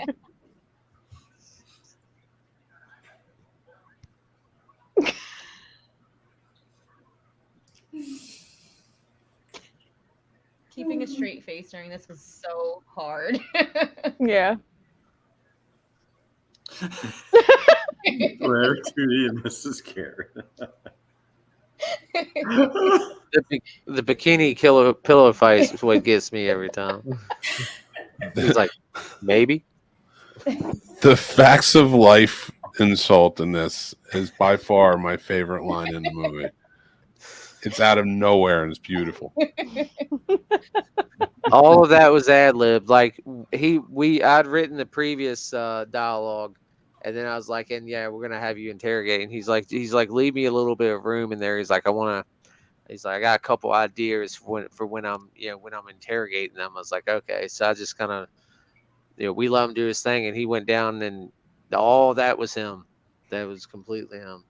Nice. Incredibly difficult to act against. Because he's wonderful. I don't know how you didn't lose it during that one. Q Bob's wife. His real wife. I feel like that's why this scene was so easy for him. He's like, get back in the car, honey. Go home. We got in trouble that day for blocking the road. Yeah. Because there was so much activity going on. Somebody complained and we got in trouble. There was 2 people at that camp. I don't know who complained. One of the 2 people. Obviously.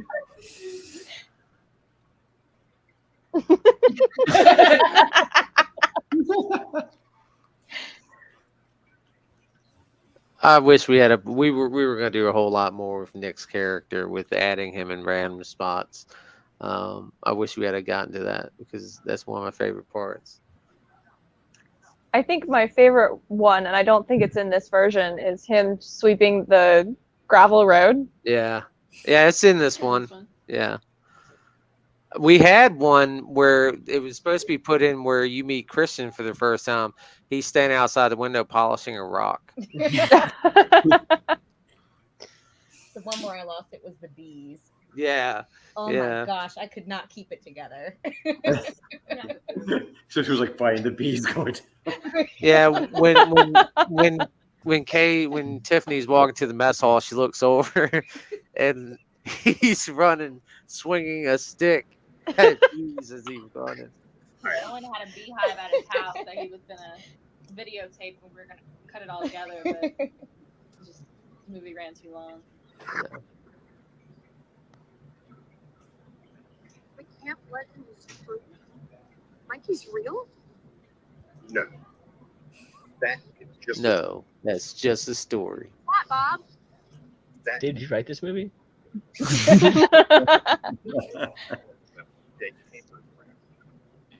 time I got peanut butter years ago from a peanut butter sandwich. A sandwich killed him? It's a peanut allergy. Who's even ever heard of anything like that? Why we don't talk about that? Rector. Michael, don't think I didn't notice that you took that mask out of my office. Bob, I didn't take it. Or shadow. If I see that thing again, Back to work. this is mine. Everyone, back to work. This was really fun to shoot with everybody, this whole sequence. I really loved fighting with Wayne. We have a deleted scene on TikTok where Zach says his line cross-eyed with a surfer voice. If we told the sheriff about the wheelchair, they would have canceled it. Think about the children. What about Marsh? You know, shouldn't they have questioned him? What for? He doesn't know any more than we do. Marsh found the wheelchair, Hampton. Tiffany, trust me. Guy's harmless. Yeah, I mean, he's a freak, but I don't think it would hurt anyone. He's just like a big child. It just doesn't feel right, okay? I'm sure Donnie would have wanted us to kiss. I love this.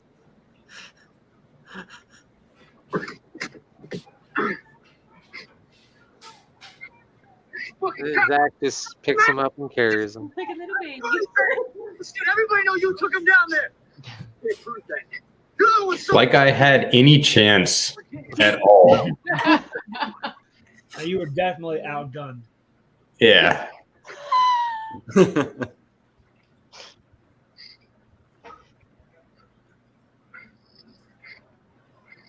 read that guy? Yeah, actually. I think it's a good pairing too, like the Zach and Hampton, and then the Todd and the Michael, like both duos kind of play with each other well. Mhm.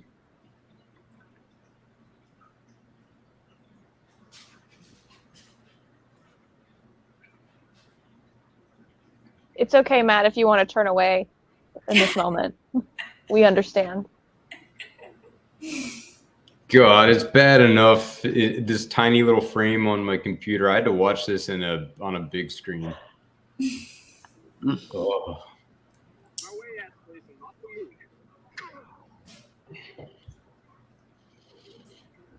That's a cool shot, though.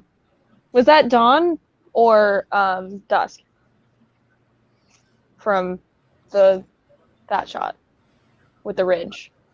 I think that was dusk. I'm standing on top of a tick bed right now, by the way.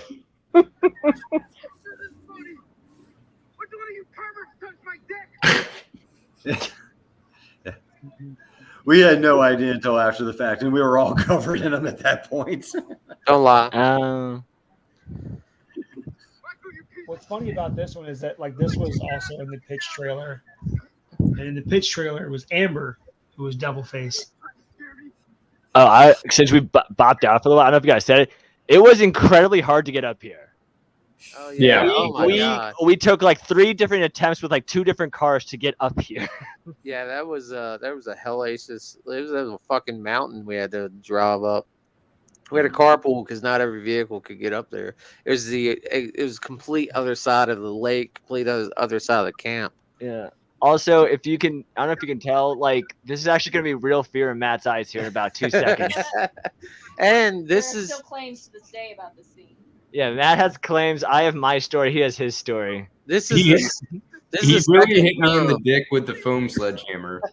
Hey, I did not hit you in the dick with a sledgehammer. I missed, and I hit the upper part of it, even though you drew me a map of where your dick was. I said, "Don't aim here. Don't aim here. Aim here." There it goes. Yeah. No.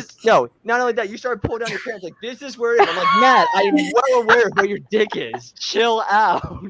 This is the second time that we filmed this scene too. We actually filmed this scene twice. Yo, I'm so glad we went out and filmed it because I think the second time we filmed it, it came out so much better. Yeah. Amber, you want to tell them what the testicles were made of? I had soaked eggs to take the shell off of them so that it was just a bouncy ball of egg, and then I wrapped it in chicken skin and sewed it up and stuffed some shit in it so that it would explode when he hit it. Clever. Disgusting. I was on the bottom of that. We had 2 different people play Devilface in this scene because originally the scene didn't cut right here. It was all one continuous shot. So you saw Devilface walk away and then he's right there. And can we all agree that if this really happened, that guy wouldn't be on his feet? Yeah. He would be done. It's adrenaline. I will also say Matt gives the best faces. Yeah. No, Matt, I would say that my boyfriend and I were actually having that conversation as we were leaving the theater, and he goes, "That was the worst death, and you definitely wouldn't be walking." I was like, "Well, you would know. I don't know. I don't know how that works." I think it would be out for the count at that point. Yeah, to be fair, those were actual Mike's legs. He shaved his legs right there. Yeah. only to find out in the shot, oh, didn't have to shave them. But I wanted to be realistic, so I checked out Matt's legs, and yeah, I know that sounds so Why wrong. do you? I wanted to kill Matt why- in that scene because he kept laughing in the hole that we put him in. Why do you say you didn't have to shave them, Mike? We saw your legs. You saw my calves with that covered in socks. Tripped over Matt's legs. We saw your knees and everything. The worst part is I liked it so much I can't stop now. I remember the scene with Hannah and Stacy.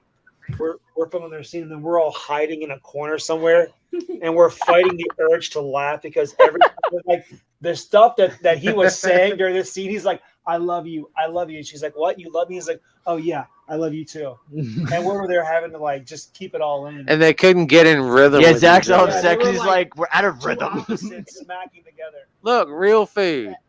Yeah. That food has gotten much better since. Some lovely ad libs by our cast. Well, here's one. So the Walkman that they got for these scenes, it came with a copy of Mortal Kombat. So like the whole time I'm listening to like Mortal Kombat in the Walkman. Oh, also, if you watch Zach, this is where you're going to see a lot of different hairstyles with Zach. And you can also see that Bob's glasses change. Right there, they're the ones he was wearing earlier. They were just a black pair of glasses a minute ago. High and tight. And Yeah. much regular. I think my hair color changes slightly in this scene as well. I can't be sure, but Eyeglasses changed at least 2 or 3 times. Yeah. This is another scene that was filmed 3 different times in three different in different years. She almost ate it. Yeah, I was like, oh, don't do it. I'm pretty sure I polished off my plate. Twice. you did, yeah. Yes, you did.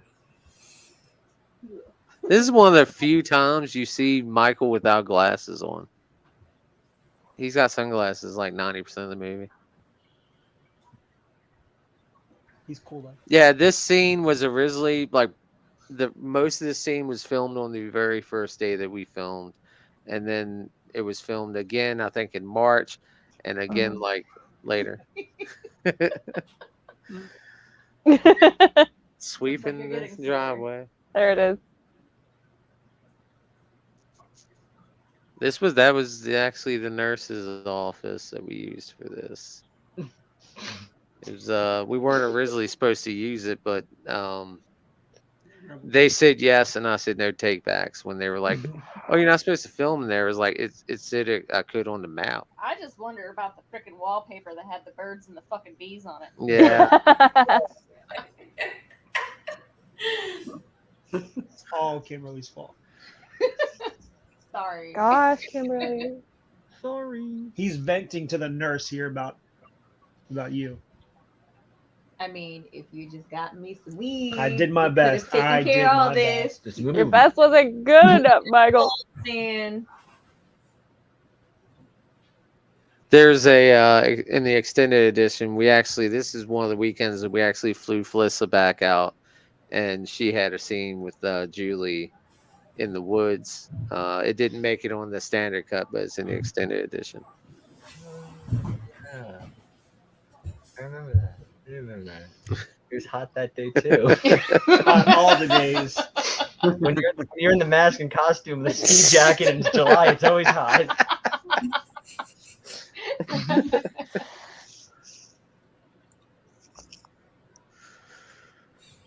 They're not actually making out. That's all CGI.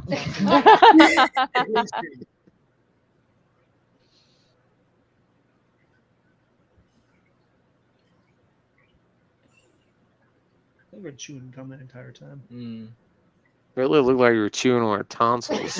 Right? Jeez. That throat taste. Yeah. Let it go. It would have been. We filmed it like 3 or 4 times, and like in between every take, she had to like retouch her makeup. It would have been funny yeah. if he was chewing gum at first, and then after they kissed, she was chewing She, gum. like, pulled Yeah. Classic. Spearmint.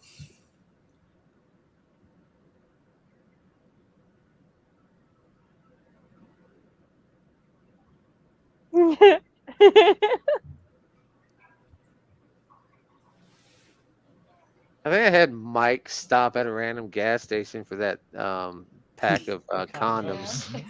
Actually, I had Julie with me, because she was staying with me, and I had to stop, and she went in to grab a few things too, and the clerk looked at me and was like no. I'm married. She married. Well, not together. We were all married, Michael.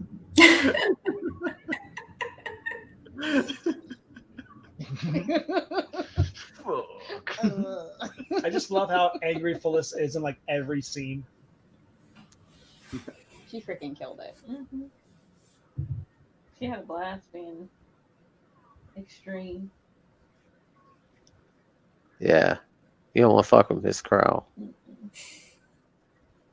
She'll throw you out on your tiny little ass. I like how she kept playing with the condom. Yeah. Right. We actually filmed Felissa doing a fond, we call it the fondling, where she did a scene with Julie where she was trying. Creating a scene that Dave Sheridan had done with. Yeah, Brendan. Dave Sheridan violated. God. Dave Sheridan violated Brendan in many ways, and Felissa was trying to up it with Julie. Pulled your groin, just so you know. It was also a hot summer. Oh no, day he with pulled so his many groin other all right. reasons. This is the romantic scene on the lake that Donnie. Oh God. Thanks, guys. Donnie's dead body. I wish we would have had Donnie float by. You know, Middle finger up in the air. Fuck you guys. for going to that. Nick popped up with his little scuba gear. For going to that camp since he was 14, he didn't know how to fucking canoe worth of shit. Hey, I know how to canoe. No, I said for going to camp since he was 14. I'm talking about Todd. Gotcha. I feel like a lot. I missed that. Scene where you guys came around the corner where we were filming, and Cody had you taking selfies while we were trying to film it. And I was like, "What are they doing?" And in our defense, we couldn't hear. We couldn't hear shit from offshore. We in that footage, you can actually hear us talking, me, Owen, and Amber, and they're coming around the corner, and Owen's filming, and it's like, what is he doing? It's like, he's got his fucking phone in his hand. We can't use this footage. She has like one canoe in one hand and the phone in the other, trying to take a selfie of him. So Zach is in trouble because there's no toilet paper on the roll. This was during the pandemic, so Technically, it's right behind him, Dave. There's 2 rolls right behind him. He can't reach that, Brendan. He's got to get off the toilet. It's going to get everywhere. I do want to point out in the canoe scene we shot twice, and yeah, the canoe scene was the first scene I ever shot in the whole film, and we didn't end up using that first one, but we used the second. Cody on the first day. Yeah. Yep. You guys They want a meeting on the dock. We were all watching. I don't know. I feel like Hampton stands up to wife anyway, so this works for him. He's a standard. I'm just fixated on the fact that you never see him wipe after he stands up. Yeah. He didn't get it. He out. might have done it right does there. Yeah, I guess. Yeah, Dave. It was He off might screen. have, maybe. It was off screen. Maybe. She interrupted the flow. I like the Yeah. TARDIS blue door. Amber puts chicken on the end of the damn Oh. arrow, making everyone sick. It had sat out in the sun all day, so yeah, Wasn't helpful. it did not smell the best. Add that to the list of things that Yeah. smell terrible in this film. We have a growing list. It looks really good though. What an unfortunate smell. The smell. That woman right there made a bunch of them. This was David Castro playing Devilface right here.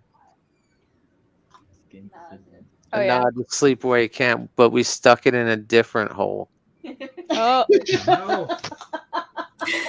Stuck it in the pie hole. This fucking scene here made me sick when I was fucking editing. Not seeing it, but hearing the fucking gurgling over and over as I was editing this shit. Man, I started to gag.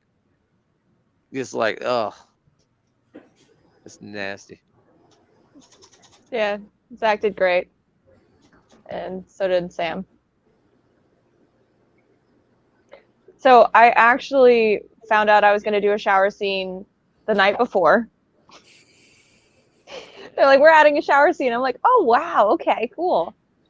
And I was like, what if I was singing in the shower? And I was like, okay, what 80s song can I sing? Do I know that I can make a parody? So I kind of just the 2-hour drive down, I was just finding that in my head, and that's what ended up on screen. I think those are Jamie's clothes. Cut up there. You didn't need them back, right, Jamie? It's fine. It's fine. Gretchen actually cut up a Superman T-shirt, which is about as un-American as you can possibly get, Gretchen. I'm just saying, Rude. you're probably a communist now. I remember the first time we were watching this, I literally thought that Kay and Gretchen were like roommates. I was like, Gretchen is not trying to hide. Yeah, the extended cut actually shows her leave the cabin, but cut out. She's just dastardly, just staying in the same cabin. Yes, Clint, you nailed that one. Yeah, I remember how I had to make notes in my script when I got the necklace back, because we shot out of order. Yeah. And she took the necklace. I was like, do I have the necklace? Do I not have the necklace? Dave, do I have the necklace? Why is Link from Zelda in a dress? Fun fact. No, that is Zelda. Link is actually the dwarf. Oh boy. Zelda's the female, she's the princess. Link is the. Yeah, that's what I said. Yeah. Ooh.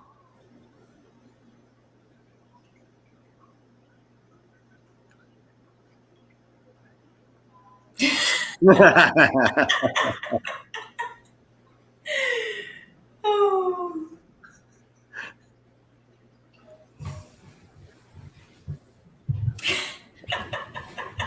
Gretchen, you're an absolute powerhouse in this sequence. This sequence, we filmed the entire sequence of everything from the chase scene to the seduction scene to the dying scene, everything all in one day. Mm-hmm. And that was over 12 hours. Yeah. And it was fantastic, but boy, was I tired. Yeah, that was one of our longer days. Yeah, I think my husband poured me into the car. Owen actually took a lot of inspiration from the original Halloween with the lighting in this scene. He wanted to do that really deep color of blue for this scene, and I think it looked great. The slow motion was actually by accident. That was too fast. It was was before I broke my foot. I wasn't. Owen didn't know that he didn't realize that the camera had been set into slow motion, but it turned out amazing. And Adam, our person who does our score, he absolutely loved it. He took that opportunity to make an amazing fucking music to that scene. Mm-hmm. This is one of my favorite double face scenes. Is where he's walking along beside her. I think this was Amber's idea. Amber came up with this one, I believe, where Devilface is walking beside her, and she doesn't even know that he's there, and you just see him walking past. Mm-hmm. But that was the cool part about this lodge is that the whole wall was glass. Yeah. And it's such a cool scene to see her looking straight ahead, but the whole time he's behind her. That how terrifying. Yeah. That's Brendan in that scene there when you actually see Devilface in the bathroom. That's played by Jack Erson. I know. I was so bummed. I'm like, I did all the work and I can't finish the job. I realized that he had won the perk. That I was the person that was going to be killed. I was trying to explain to some of my friends. I was like, "Oh yeah, and he won the perk to kill me." And they were like, "What?" Everyone loves this. I always love this scene because he grabbed the the whisk. Yeah, the whisk. Well, what's funny is that he's like, "What do you want me to do about it?" She goes, "I don't know. You're big and you're black. Go kick his ass." I love how it doesn't register to him at first, and then he's like, "Wait a minute." And I remember, Dave, I remember you telling me, you were like, whenever we got to that part, you're like, no, you're too empathetic. You have to be meaner. Yeah, because the way you said it was like really nice. So, like, it was like, no, you're saying it like, you're a bitch. You're kind of boss. You're boss. Yeah, you're bossing him around. This is one of those scenes that I really like. He pulls up the machete. He goes, "I don't like these poor white kids anyway." So, and that was actually Owen's wife's idea, to let Spartacus live. Originally, we were trying to figure out how to kill him, and they're like, "Why not just let him live?" And wasn't wasn't that line originally for Kimberly though? What? The where she's like, "Screw these white kids" or whatever. I feel like that was in the original, wasn't it? I don't think so. No, it's similar to when she leaves Nick and she's like, "Oh, fuck this," and she runs off and yeah. But that is mirrored when she ditches Kay. Right. And is like, we're gonna die. The hell I am. Yeah, So after we filmed this scene, we forgot that we didn't get the fucking the POV shot of when she looks under the stall, so we had to go and recreate that entire fucking. Owen and I have bruises. We have matching bruises on our knees after the end of filming all of this, and we get out and finally hours in the bathroom. We're like, okay, like never have I ever spent that long in a bathroom on my knees, and no. Phrasing.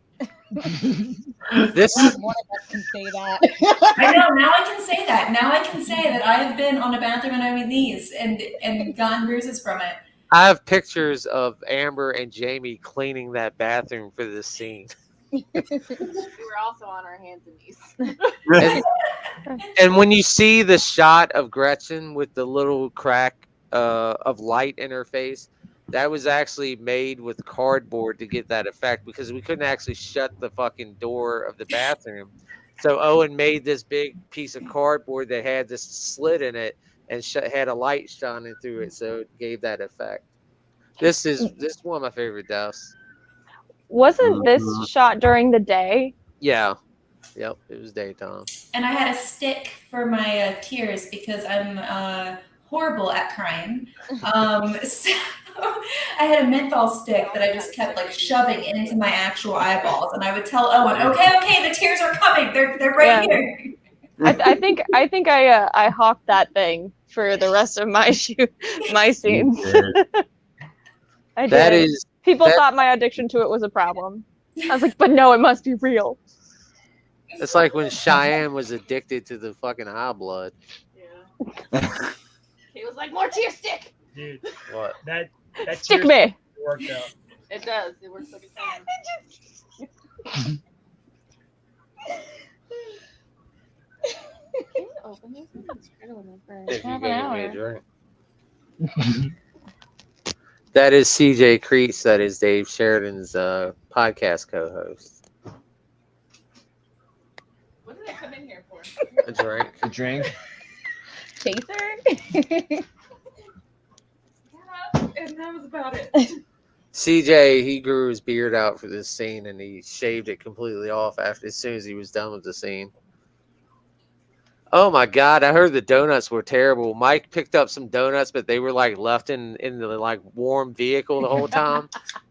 Rick Germain said he tried to eat it and he was like, it was disgusting, but Dave Sheridan was just scarfing him down for the scene. Dedication. Some of this dialogue is improvised by Dave Sheridan. I didn't do any of those references. He spit them out, and we were trying to fact check them as soon as he was fucking saying them to make sure that they were period correct.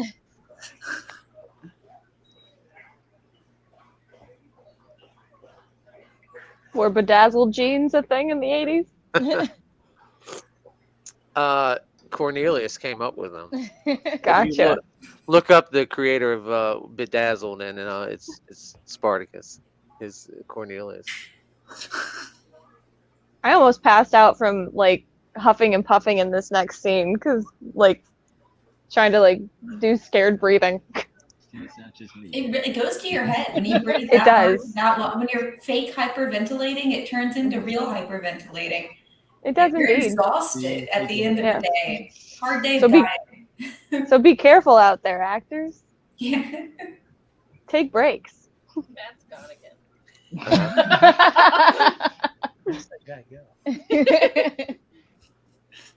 I just love Shonda's facial expressions here. It's like almost like y'all haven't figured this out yet. There's someone killing us. We need to get the F out of here. But y'all ain't gonna listen to me, so I'm not gonna say nothing. I'm just gonna sit here and let y'all get killed off. You make the worst version of the Scooby-Doo game.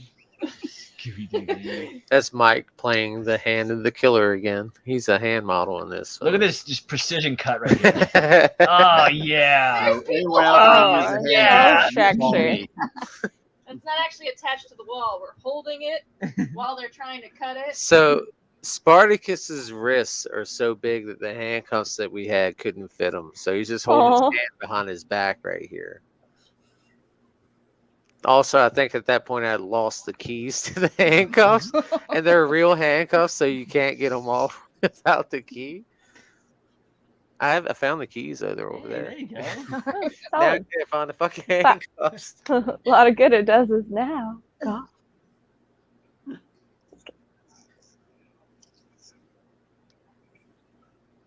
Well, that sounds like a threat and a confession. Hey, Dave, was this on like the really long like driveway up to the camp? Yeah, this was the driveway. The driveway to the camp was like 5 minutes you long. arrived at the camp and you had to go another 5 minutes on this driveway to get to the camp. Mm.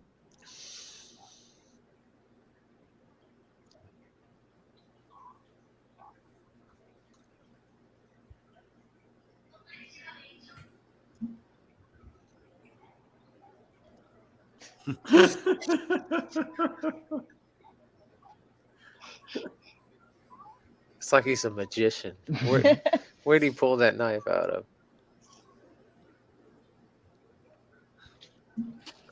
We've decided that Bob was embezzling money. That's the only way. It's the only way he can afford that car.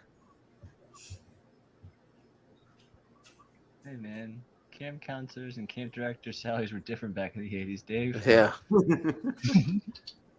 He was making bank covering up a bunch of kid deaths. This is a camp parents send their kids to when they want to get rid of them. Oh, that's Yeah. messed up. That's messed up. Have you met the camp counselors there?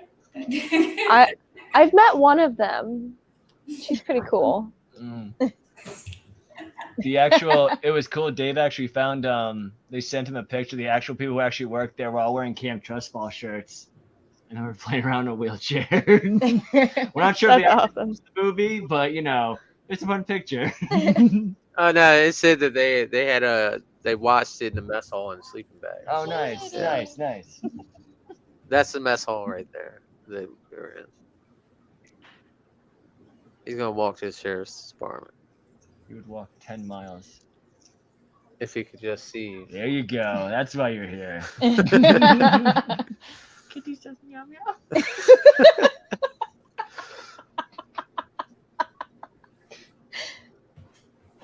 Man, look at the sweat on his head. Brow. It was hot.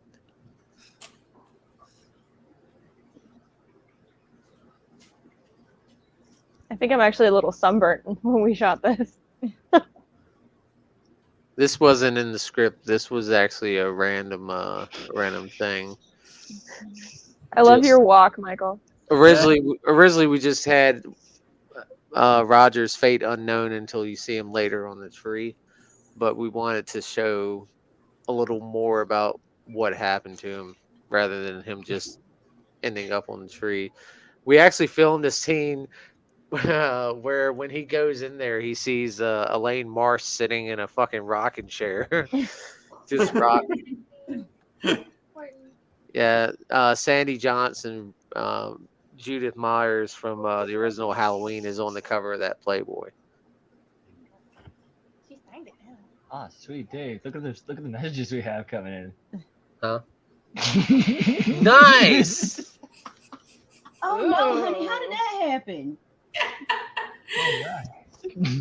Mike's been going to sites again. Matt, you were gone, then this happened. That's what Matt, happened. Matt, what have you been doing? You have given us a virus, man. 69 girls XYZ. Should we Nice. click on it? Let's go.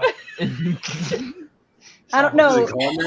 Sorry. There's Pops up during kisses. this scene, like There's kisses, so it's legit. So this is Gretchen in this wide shot. That's not Gretchen. No, that's Yeah. That's Gretchen. Hot Gretchen, man.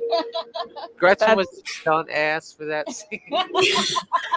But no, Gretchen for that wide shot right there. This shot right here, we had Gretchen come in and do the actual dive into the lake. What's Yes. funny is when we had a lifeguard come in and try to teach Julie how to dive in, and she kept belly Belly flopping. flop. We're like, stop, you're making Belly it flop. worse. Bad. About you?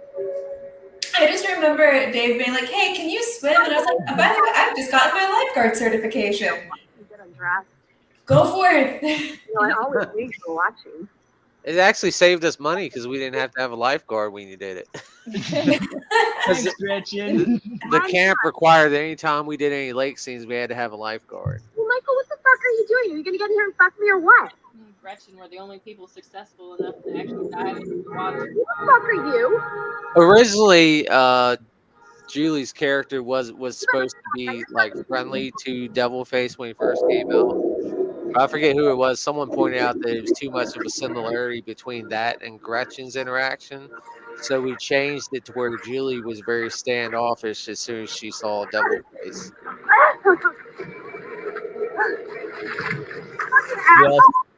We also wanted to do a thing where with like funny effects, just like talking to the static, and we just feel like a cannonball.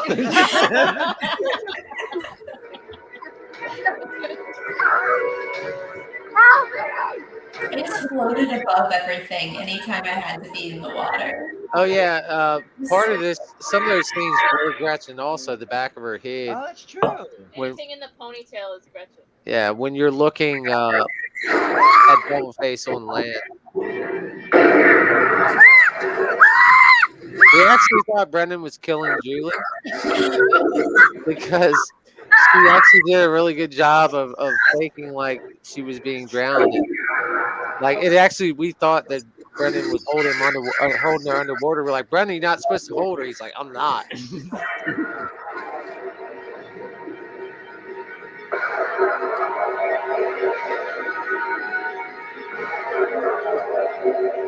Props to Brendan for being able to walk through that water. Yeah, Because the mud if you goes watch, waist It high. was like knee deep. it's you're doing this, and also you feel like it's getting like shallower, and then you just like plop through what I assume is mud, may not be mud. I don't know. I don't think it was mud. My toes graced the top layer of that, and it had a mousse-like texture. I don't- Sounded like someone calling for help. Matt, would you confirm that it felt like moose? We're doing exactly what Michelle told us. So like what? Here, we can't just do nothing. Feeling or mousse or something. And the bottom of that lake was all thick. It felt like chocolate Don't pudding. do that. That's different. What? Oh yes, That's right. yeah, I did. Did anybody listen to you It's during someone's this best friend. scene? I keep thinking of Donnie. How I couldn't help him. But we could help them.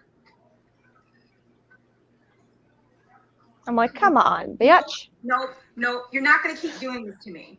We shouldn't be dealing with whatever's going on out there. The safest thing we can do is stay here. You can stay, but I'm going.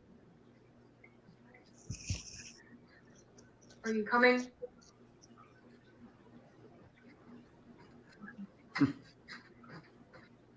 God damn. Comcast person. Stuck on it. Stuck on it right here. What if this is stuck? You know what's funny about that scene when she hears the scream is we filmed that and the scream was added afterwards by the sound editor. And in the scene she says, "Did you hear that? It sounds like someone calling for help, and all it is a scream. Like I was gonna add, someone saying help. He just added a scream. So it sounds like someone hollering for help. This was originally supposed to have Kimberly in it as well. We were forced to rush. All those lights we had to put back up because they told us they were gonna paint the fucking trusses white. So we had to film, and Donna wasn't able to be there that day, so we had to rewrite it to where Kimberly stayed behind and Tiffany went there on her own.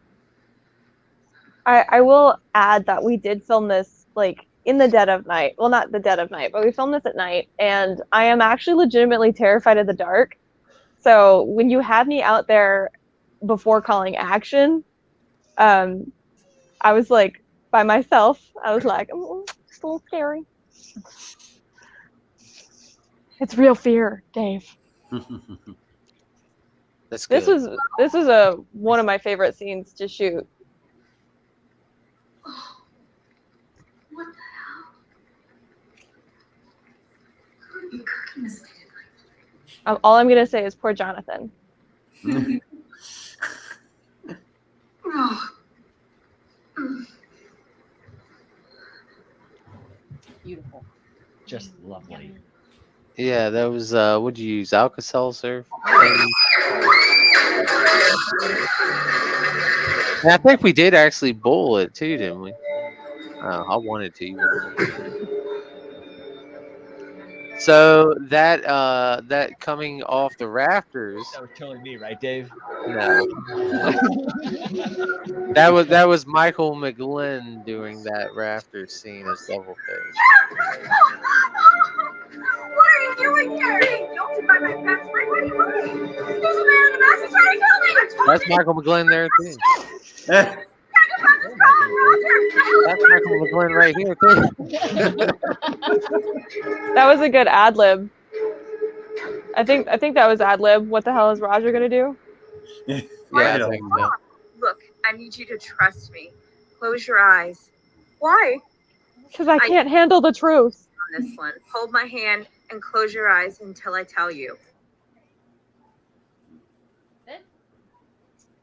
The lighting on this was so disappointing for me for that effect because it looks so bomb in the fucking light. Yeah, in the original script that was supposed to be Todd and Kimberly, Todd and Tiffany, and Kimberly was supposed to be the one that was strung up on the tree. Yeah, Felissa. So we filmed her hanging scene, and we needed feet, and we didn't have time to do it, so we had someone go back and be a foot double. that was ad lib. Was that scene where we were like, because originally it was supposed to be, I forget what the hell she was originally supposed to say, but we came up with her saying, not me, the hell I am, and taking off. This is the most terrible hiding spot ever.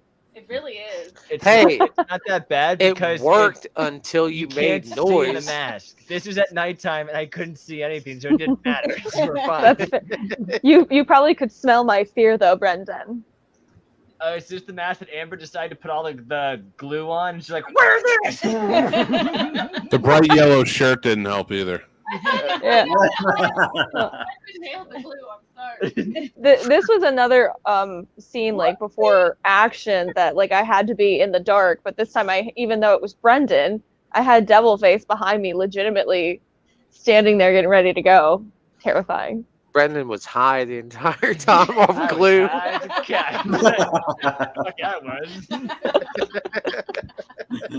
can't wait to see his appearance in Go Away. Yeah.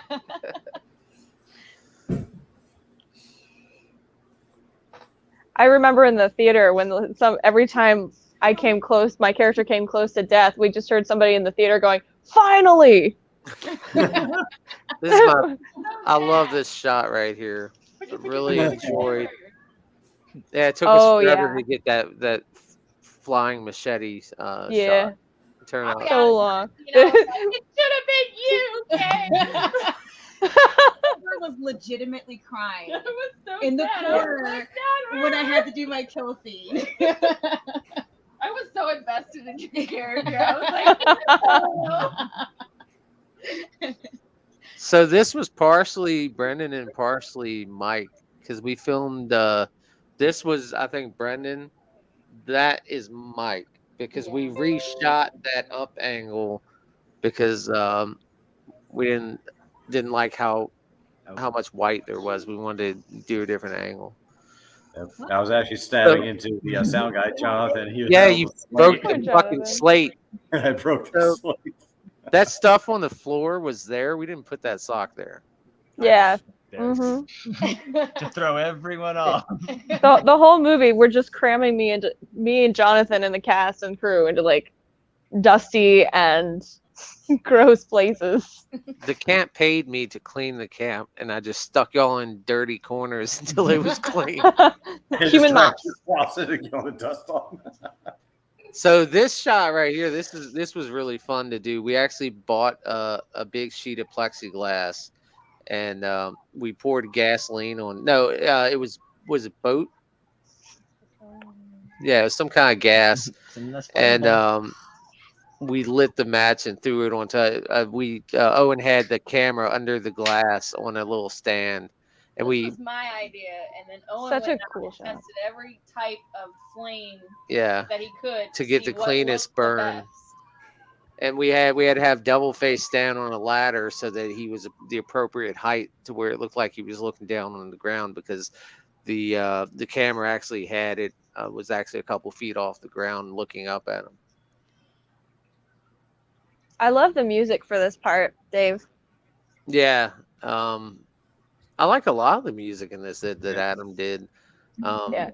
I love the end credits, like after the finale, and that's how it goes. That kind of music, it just felt like a good, like, standing applaud and ending to it. I want to know what the hell Cody's always looking at. Trees. Just that bit of wall over there, Everywhere. just looking seriously into the distance. Is there Orlando Bloom Very sculpture? serious stare into the distance. We were losing the light real quick Yeah, it happened for real this fast. scene. I think this is the part where, like, we had to be, that changed the most, I think, in the script from the script that the cast originally got to what actually ended up on camera. Is that a correct statement, Dave? What do you mean?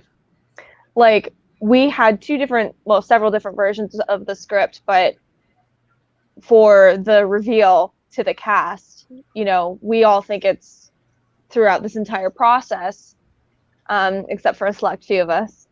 We all thought it was going to be Wayne's character. Well, no, and then I think this scene was a pivotal point in, this all played out just like it did in the script that everyone had. It's the ending that was edited differently to change it. But everything that's being said here, and it was the same way in the script, and it was the same way that everyone had, because it's implying that Michael is the killer in this scene. Mm-hmm. Well, and I think that makes sense now, because I think what I'm thinking is that the ending shots that we did in this, it's in the same space. Yeah, the ending shots we re-edited. Well, we edited them differently to make the reveal different from what the cast saw. And I wasn't there when the cast originally saw it. Yeah. I kept it a secret for extra long. Yeah. You and I think Spartacus maybe? No, Samantha wasn't there either. Samantha, yeah. I think Samantha was like the last one to find out. So if if that makes you feel better, Gretchen. Little bit. I actually had Dave Sheridan ruin it for me. Yeah. I was just listening and he was just going off. I thought he was just talking. And then he goes, that's why, that kid goes crazy. That Donnie kid goes crazy. And I'm like, wait, what? And all I hear from across the hall is Mike McGlynn and Jamie going, Dave, she didn't know. And so I got pulled aside and read in. sworn to secrecy. We were just throwing Mike and Matt for a loop then, because I can remember even going up before when we were doing auditions for Go Away, being like, yeah, and there are a couple things that just didn't add up at the very end. It's just so weird because everything else was like, they're just holding it all in. Like, no, it's, yeah, exactly, yeah.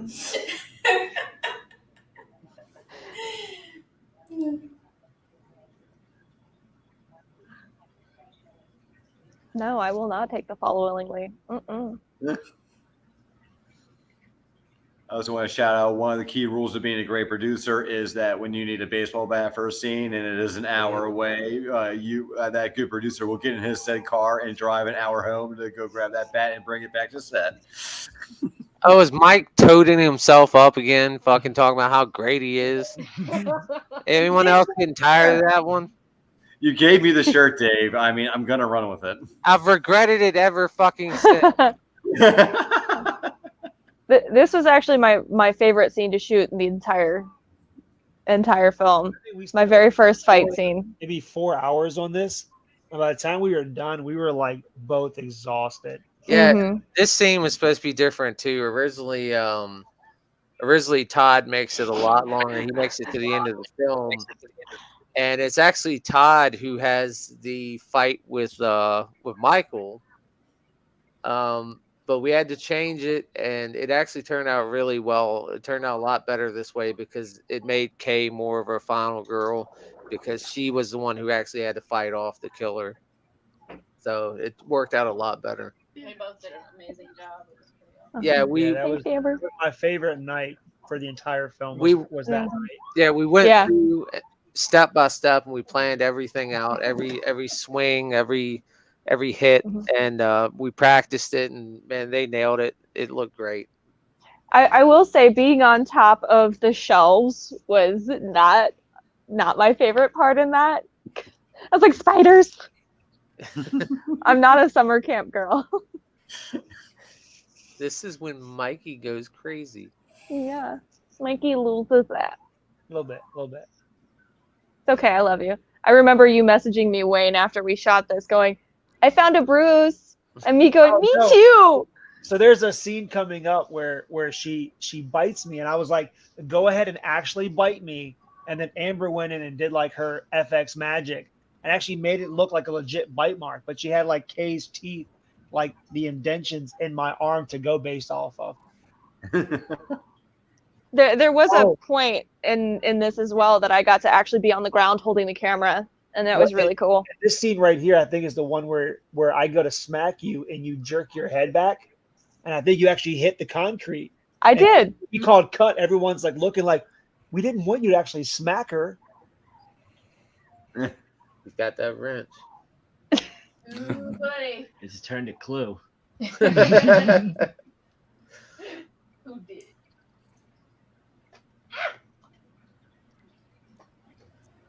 This isn't gonna end well for Michael. I'm pulling my punches. Quack. Yeah, that was a good sound effect. I I remember we had one shot to get this head whack. Yep. And then you see the blood splatter on the box. The blood splatter. Yeah. Oh. Out of nowhere. It's already seen film, Amber's. That stuff got everywhere. It's those glasses. Gets them every time. It's funny because Amber was like, she's like, how are we going to do this with the blood and getting the blood on? I was like, just lay a tarp down. Like, you can't do that. Why the fuck not? It's a storage area. It's not going to look weird as if the tarp's down. I've heard no one say, why the fuck is there a tarp down on the floor? It's practical. It's like, there's a tarp down. There was tarps everywhere. They had tarps over boxes. Because we put them there. No, they had, all those tarps were there, though. It was filled with tarps. Donnie's alive. Oh my goodness, where'd he come from? He thought he was gone. You know, my favorite part of the extended cut is when right before Donnie gets wheeled up, Dave Sheridan says to Bob, you know, Bob, you got to pay for these body bags because there's a lot of them and they ain't cheap.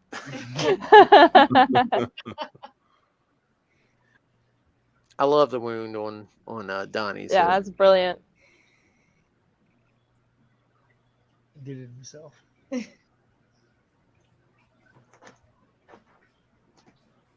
That could be some hemorrhaging right there. See? It's like he's seizuring.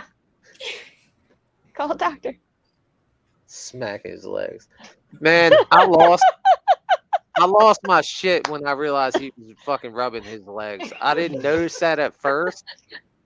And then when I realized that he, like, while he was talking to him, he was caressing his leg. Yeah, no. I was so glad that my face was not on screen. Yeah. No, and the extended cut, I don't know if it made it, but there's like a scene where all of a sudden Dave Sharon just like mounts me, and like you see my hands go up, not like it's more of me. It's like, what is going on at this point? And then they're like, he only cut, and they're like, no, it's still good. We're good here, guys. Keep going. It's great. he puts his head against Brendan's too, his cowboy hat. Tips up. Yeah. I didn't call a cut because I was going to see how far it went. Fascinating what would happen next.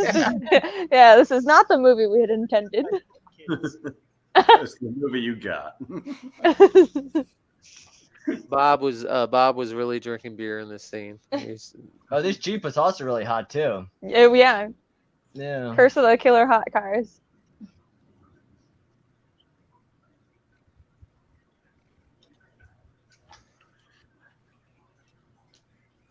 This is his CSI Miami, David Caruso, putting the glasses on. Yeah.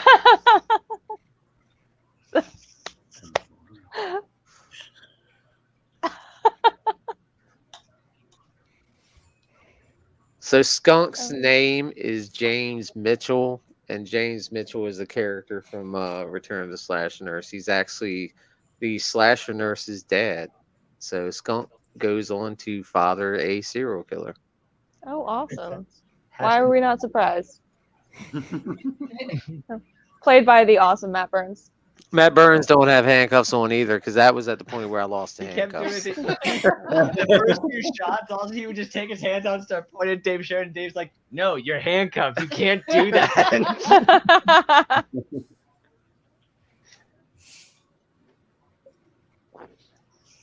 Finkelstein.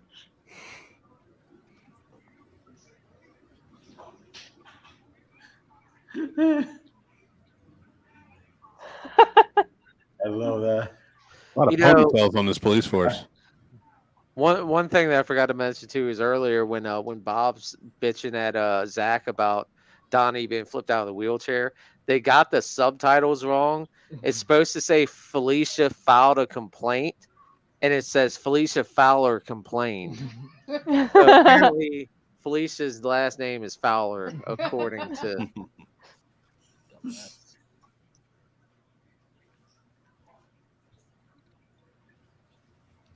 Dave Sheridan's gun is like a real replica, and the gun of the deputies is not.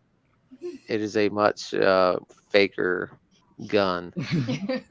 Luckily, his hand kind of covers it up. It's like comically big. Is it compensating? Maybe.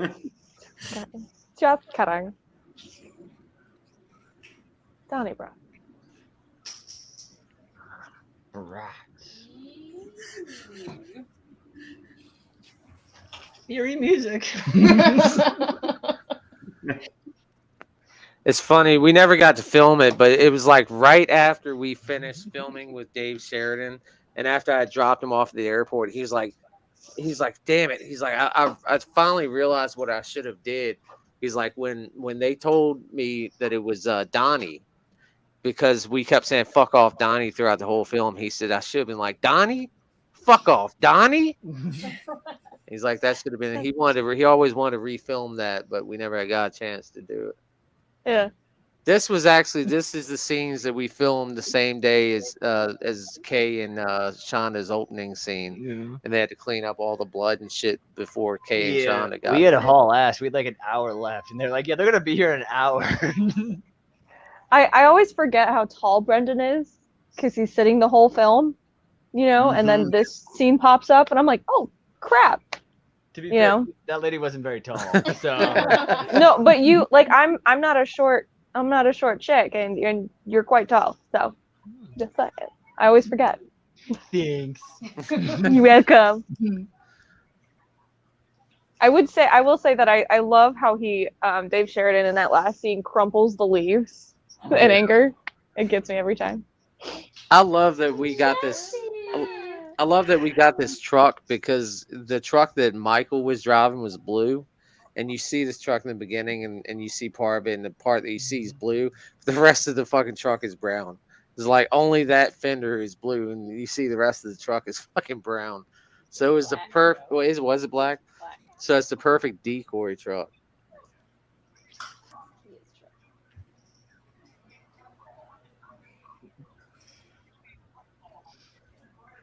Oh, I love Jesse. Yeah. Oh, me too. Thing. Oh yeah, I had to keep going outside when cars were just passing by and everyone was just looking because I had all this blood on my face. What's going on there? No need to panic. This guy, I swear, he was like, just hit me harder. And I was like, I don't want to hurt you, man. He's like, it's fine. Just hit me harder. I was like, Yeah, that's all Matt right. Hammond. Matt Hammond, the real Donnie Bratz. Donnie Bratz was the douchebag. I know. This is purple. The new Donnie Bratz is a lot nicer. Yeah. Just a massive murderer, that's all. Yeah, no big deal. It's just a hobby. Nice guy, though. And again, Amber putting chicken on people. I love that shot of like you actually like are from the viewpoint of like real Donnie, you know, getting hit in the head. Amazing. If Matt ever gets a chance, he should audition for Scooby-Doo. He's got the best runaway. He's got the best runaway. The best version of his run, though. Some sticks and marshmallows.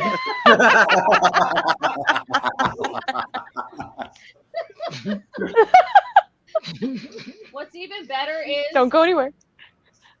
Is when Donnie kicks over the wheelchair. Matt is actually there and still doesn't put two and two together. Matt actually saw us shooting that. Yeah.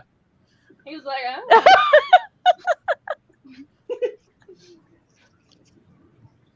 Oh yeah, that scene was how I met Julie for the first time. They put like Julie's naked body on me. I was like, "Hey, how are you doing?" She's like, "Nice to meet you." All right, all right. Big fan of your work. Julie's like, I can tell you're excited to meet me. She was on my hip, Dave. Gosh. Oh my god. I just remember I was sitting next to Shonda the first time we watched it, and I loved Shonda's face because I knew, so I was like, you know, and her reaction was priceless. Oh yeah, hold my hand, Donnie. And Matt's face was like the slow realization. He was like, what? I think Shonda was like, what? Yeah, Brendan, didn't you say you were sitting beside Zach and Zach was trying to get up? Pay for his tap, and I'm like, Zach, you might want to watch. It's like, Dave, I was sitting next to you, and at one point I went, "No fucking way." On the other side. So like Zach's not paying attention. I'm screaming, looking at Kay. That end scene where they're driving away, Christian and Christina are actually there. And while Dave Sheridan is filming the whole realization scene, and Christian's reading a book. Yeah, he was, yeah. And Christina's sitting beside him. Christina's like, because we completely forgot that they were there, honestly, while we were doing it. There And she smacks Christian, and she's like,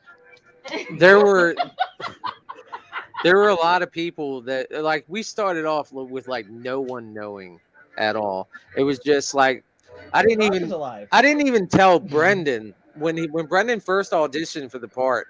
He auditioned for Donnie. He didn't know that he was killer. The first day he came to do the script read, and you know I loved it. I took him aside because you know the person in the wheelchair, he gets killed halfway through the movie. It's a small part. So I didn't want Brendan dropping out of the fucking film So I took him outside. I was like, look, I'm going to let you in on something. You're actually playing a bigger part than you know. And so I let him know. Originally, I wasn't even going to fucking let him know. But I was afraid that he would drop out because it was such a small, insignificant part. And it helps to direct him to know that he was actually the killer in the scenes he was filming. Jonathan. Everyone played their part the way they thought their part was. Jonathan, the sound guy, didn't know until the day that we did the country store. Yeah. He had to know because that was the first day he had to be Yeah. there to film something that wasn't.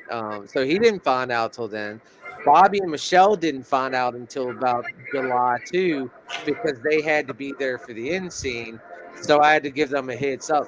So everyone who didn't have to know, they didn't know until they absolutely had to know. We wanted to string it along as far as possible with every single person. No, I just remember Dave pulling me aside after the script reading. I was like, "Fuck, I'm so sorry if I sucked." So, Dave, I got a question. I'm so sorry. Yeah. All right. So, going back to Rita's death, the fire extinguisher death. Now, when she looks up and we see Devilface's point of view, yeah, who we're seeing is Donnie. Yeah. But not in the mask, not in the costume. Yep. He had sunglasses on. So when she sees this, she goes, "Oh, it's you. I'll be with you in a second," or whatever she says. Yeah. He's seeing Donnie standing up. Yeah. So the logic that I have in that, and I mean, you can take it for what it is that she just met this guy. Mm-hmm. She just met a bunch of people. She just met like fucking 8 people. Mm-hmm. In that moment, she didn't have enough time to register. Wait a minute. If 5 more seconds had went by, she might have been like, wait a minute, why aren't you in a wheelchair? But she, at first, she's like, oh, come on in. She's doing something in the office. She comes out, oh, it's you. Did you forget something? She gets hit in the head.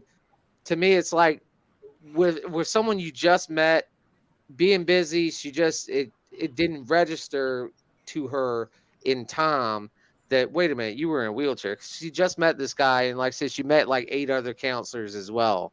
Yeah. So that was my logic, and it kind of everything happened so fast. She didn't really have time to be like, you were in a wheelchair. Also, Matt, to be fair, we shot a lot of scenes with me staying up and doing stuff, and it didn't register with you. So,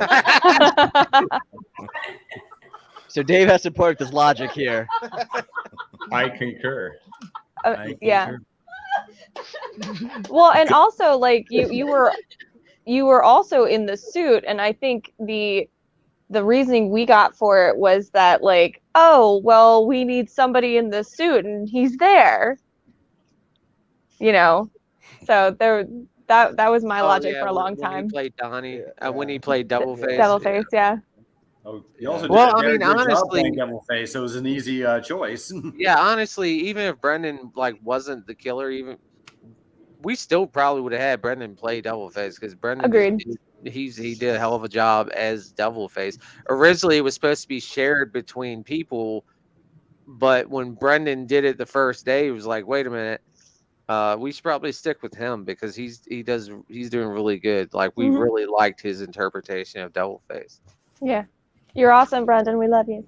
It was I couldn't see in the mask. They just were like my cluelessness. So like he's doing so well. Matt's gone. We're gonna see more fucking sex sites. I know, popping up. Guys, this has been a really fun experience to sit down and listen to you guys talk about the movie, and you guys, there's so much love for it. I love to see it. Before we go off, can everybody share maybe a personal experience on a movie that meant a lot to you? I'll start with me. Who's gonna go first? Go ahead, Mike. Most memorable experience. It was actually probably my very first day. Go ahead, Mike. Hey, I think. I think it was my very first day. Like I said, it was my first time ever filming on a set, and it was just such an eye opener to like, oh my god! So this is how it's actually done. And I learned so much my first day, and it really changed my way on how I looked at films. I went back and started watching movies like, oh, I look at it totally different way. I was like, oh, nope, that was cut that way. No, oh, I know that took at least three or four different cutscenes to make that one. Things that you never would have thought of before watching that now just come so open. Very cool. He's still talking. We're Gretchen, back. Oh, my turn. Gretchen, yeah. Do you ever? Honestly, I think a lot of my favorite thing about being on set was the camaraderie between everybody, like just being able to be silly in between takes, being able to banter off of each other and really have, that kind of experience and trust. Like whenever I was jumping in the water, I knew Brendan wasn't going to drown me. Hey, all right. Or, and between this film and Go Away, between those two films, I ended up getting engaged, getting married, and then getting pregnant. And like We're not responsible for that. So we love to see it.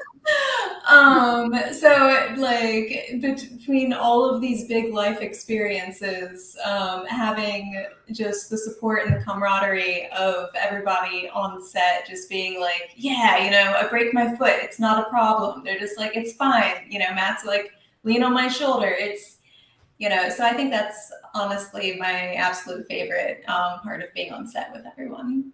Very nice. Matt, how about you, buddy? It was the shirt, wasn't it? The Rock Top Summer. No, the shirt. Oh my God. My favorite. Well, you gotta. I mean, this is a cliche for people talking about this film and their experiences on it, but it actually felt like summer camp. Just being on that location.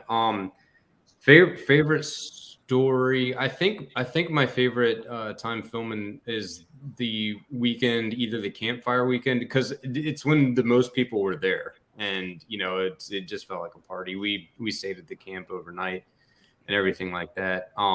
So I would say my favorite memories from making this film is that, and when it premiered at, was it Carolina Fear Fest or Yeah. When it premiered at Carolina Fear Fest, and we got most of the people down there, and Felissa was at the screening and all of that, and then that was my first time seeing the film. That's probably my favorite experience, is that.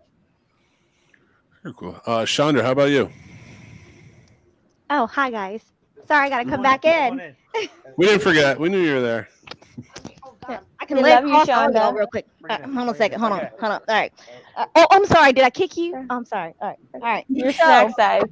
I absolutely love this group of people, and this project has meant so much to me because 5 years ago, I had no idea that I would ever be doing something like this. It's a dream come true. It's I have found the family that I've always looked for. I feel there's so much acceptance, and it's something that all of us can enjoy, and I feel extremely blessed from the whole experience. Plus, meeting Felissa Rose took my legs out from under me, and she is honestly like one of my family members too. So just everything about this project, this family, has just been the biggest blessing to me. So awesome. Wayne, how about you, man? Who's next? Wayne. Wayne. Okay. But yeah, no, I'm with these guys, man. Like, I went to summer camp as a kid. Like I grew up on Friday the 13th and Sleepaway Camp and a lot of these like 80s summer camp movies, and I always wanted to go to summer camp because I thought I'd have a similar experience. Minus the being murdered part. But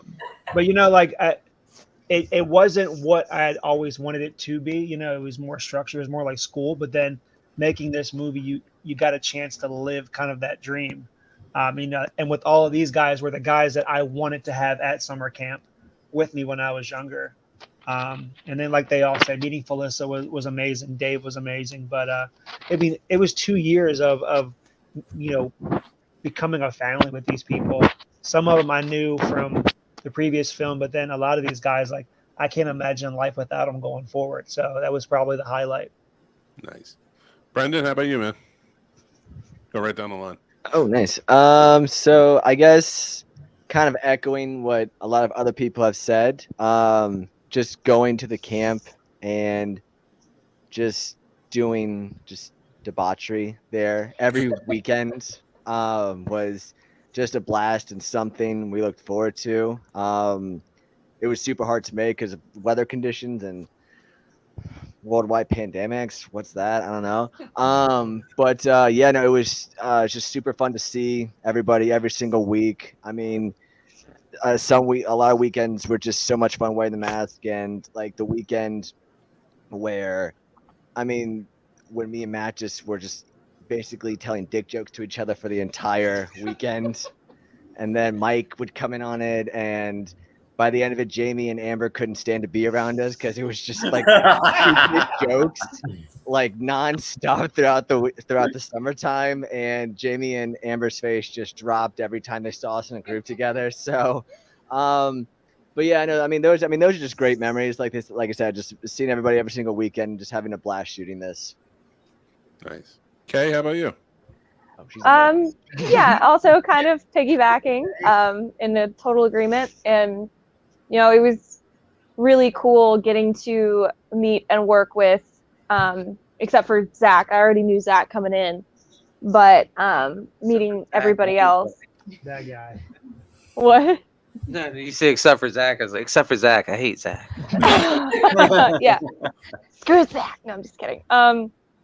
Yeah, and we worked hard. It was really cool to meet people and work with people who really put as much heart and love into, I was like, with the details, like the necklace and my hair and my nails, I'm just like, okay, consistency. It was really nice to meet and work with people who are as appreciative of those details and are also, we all loved it.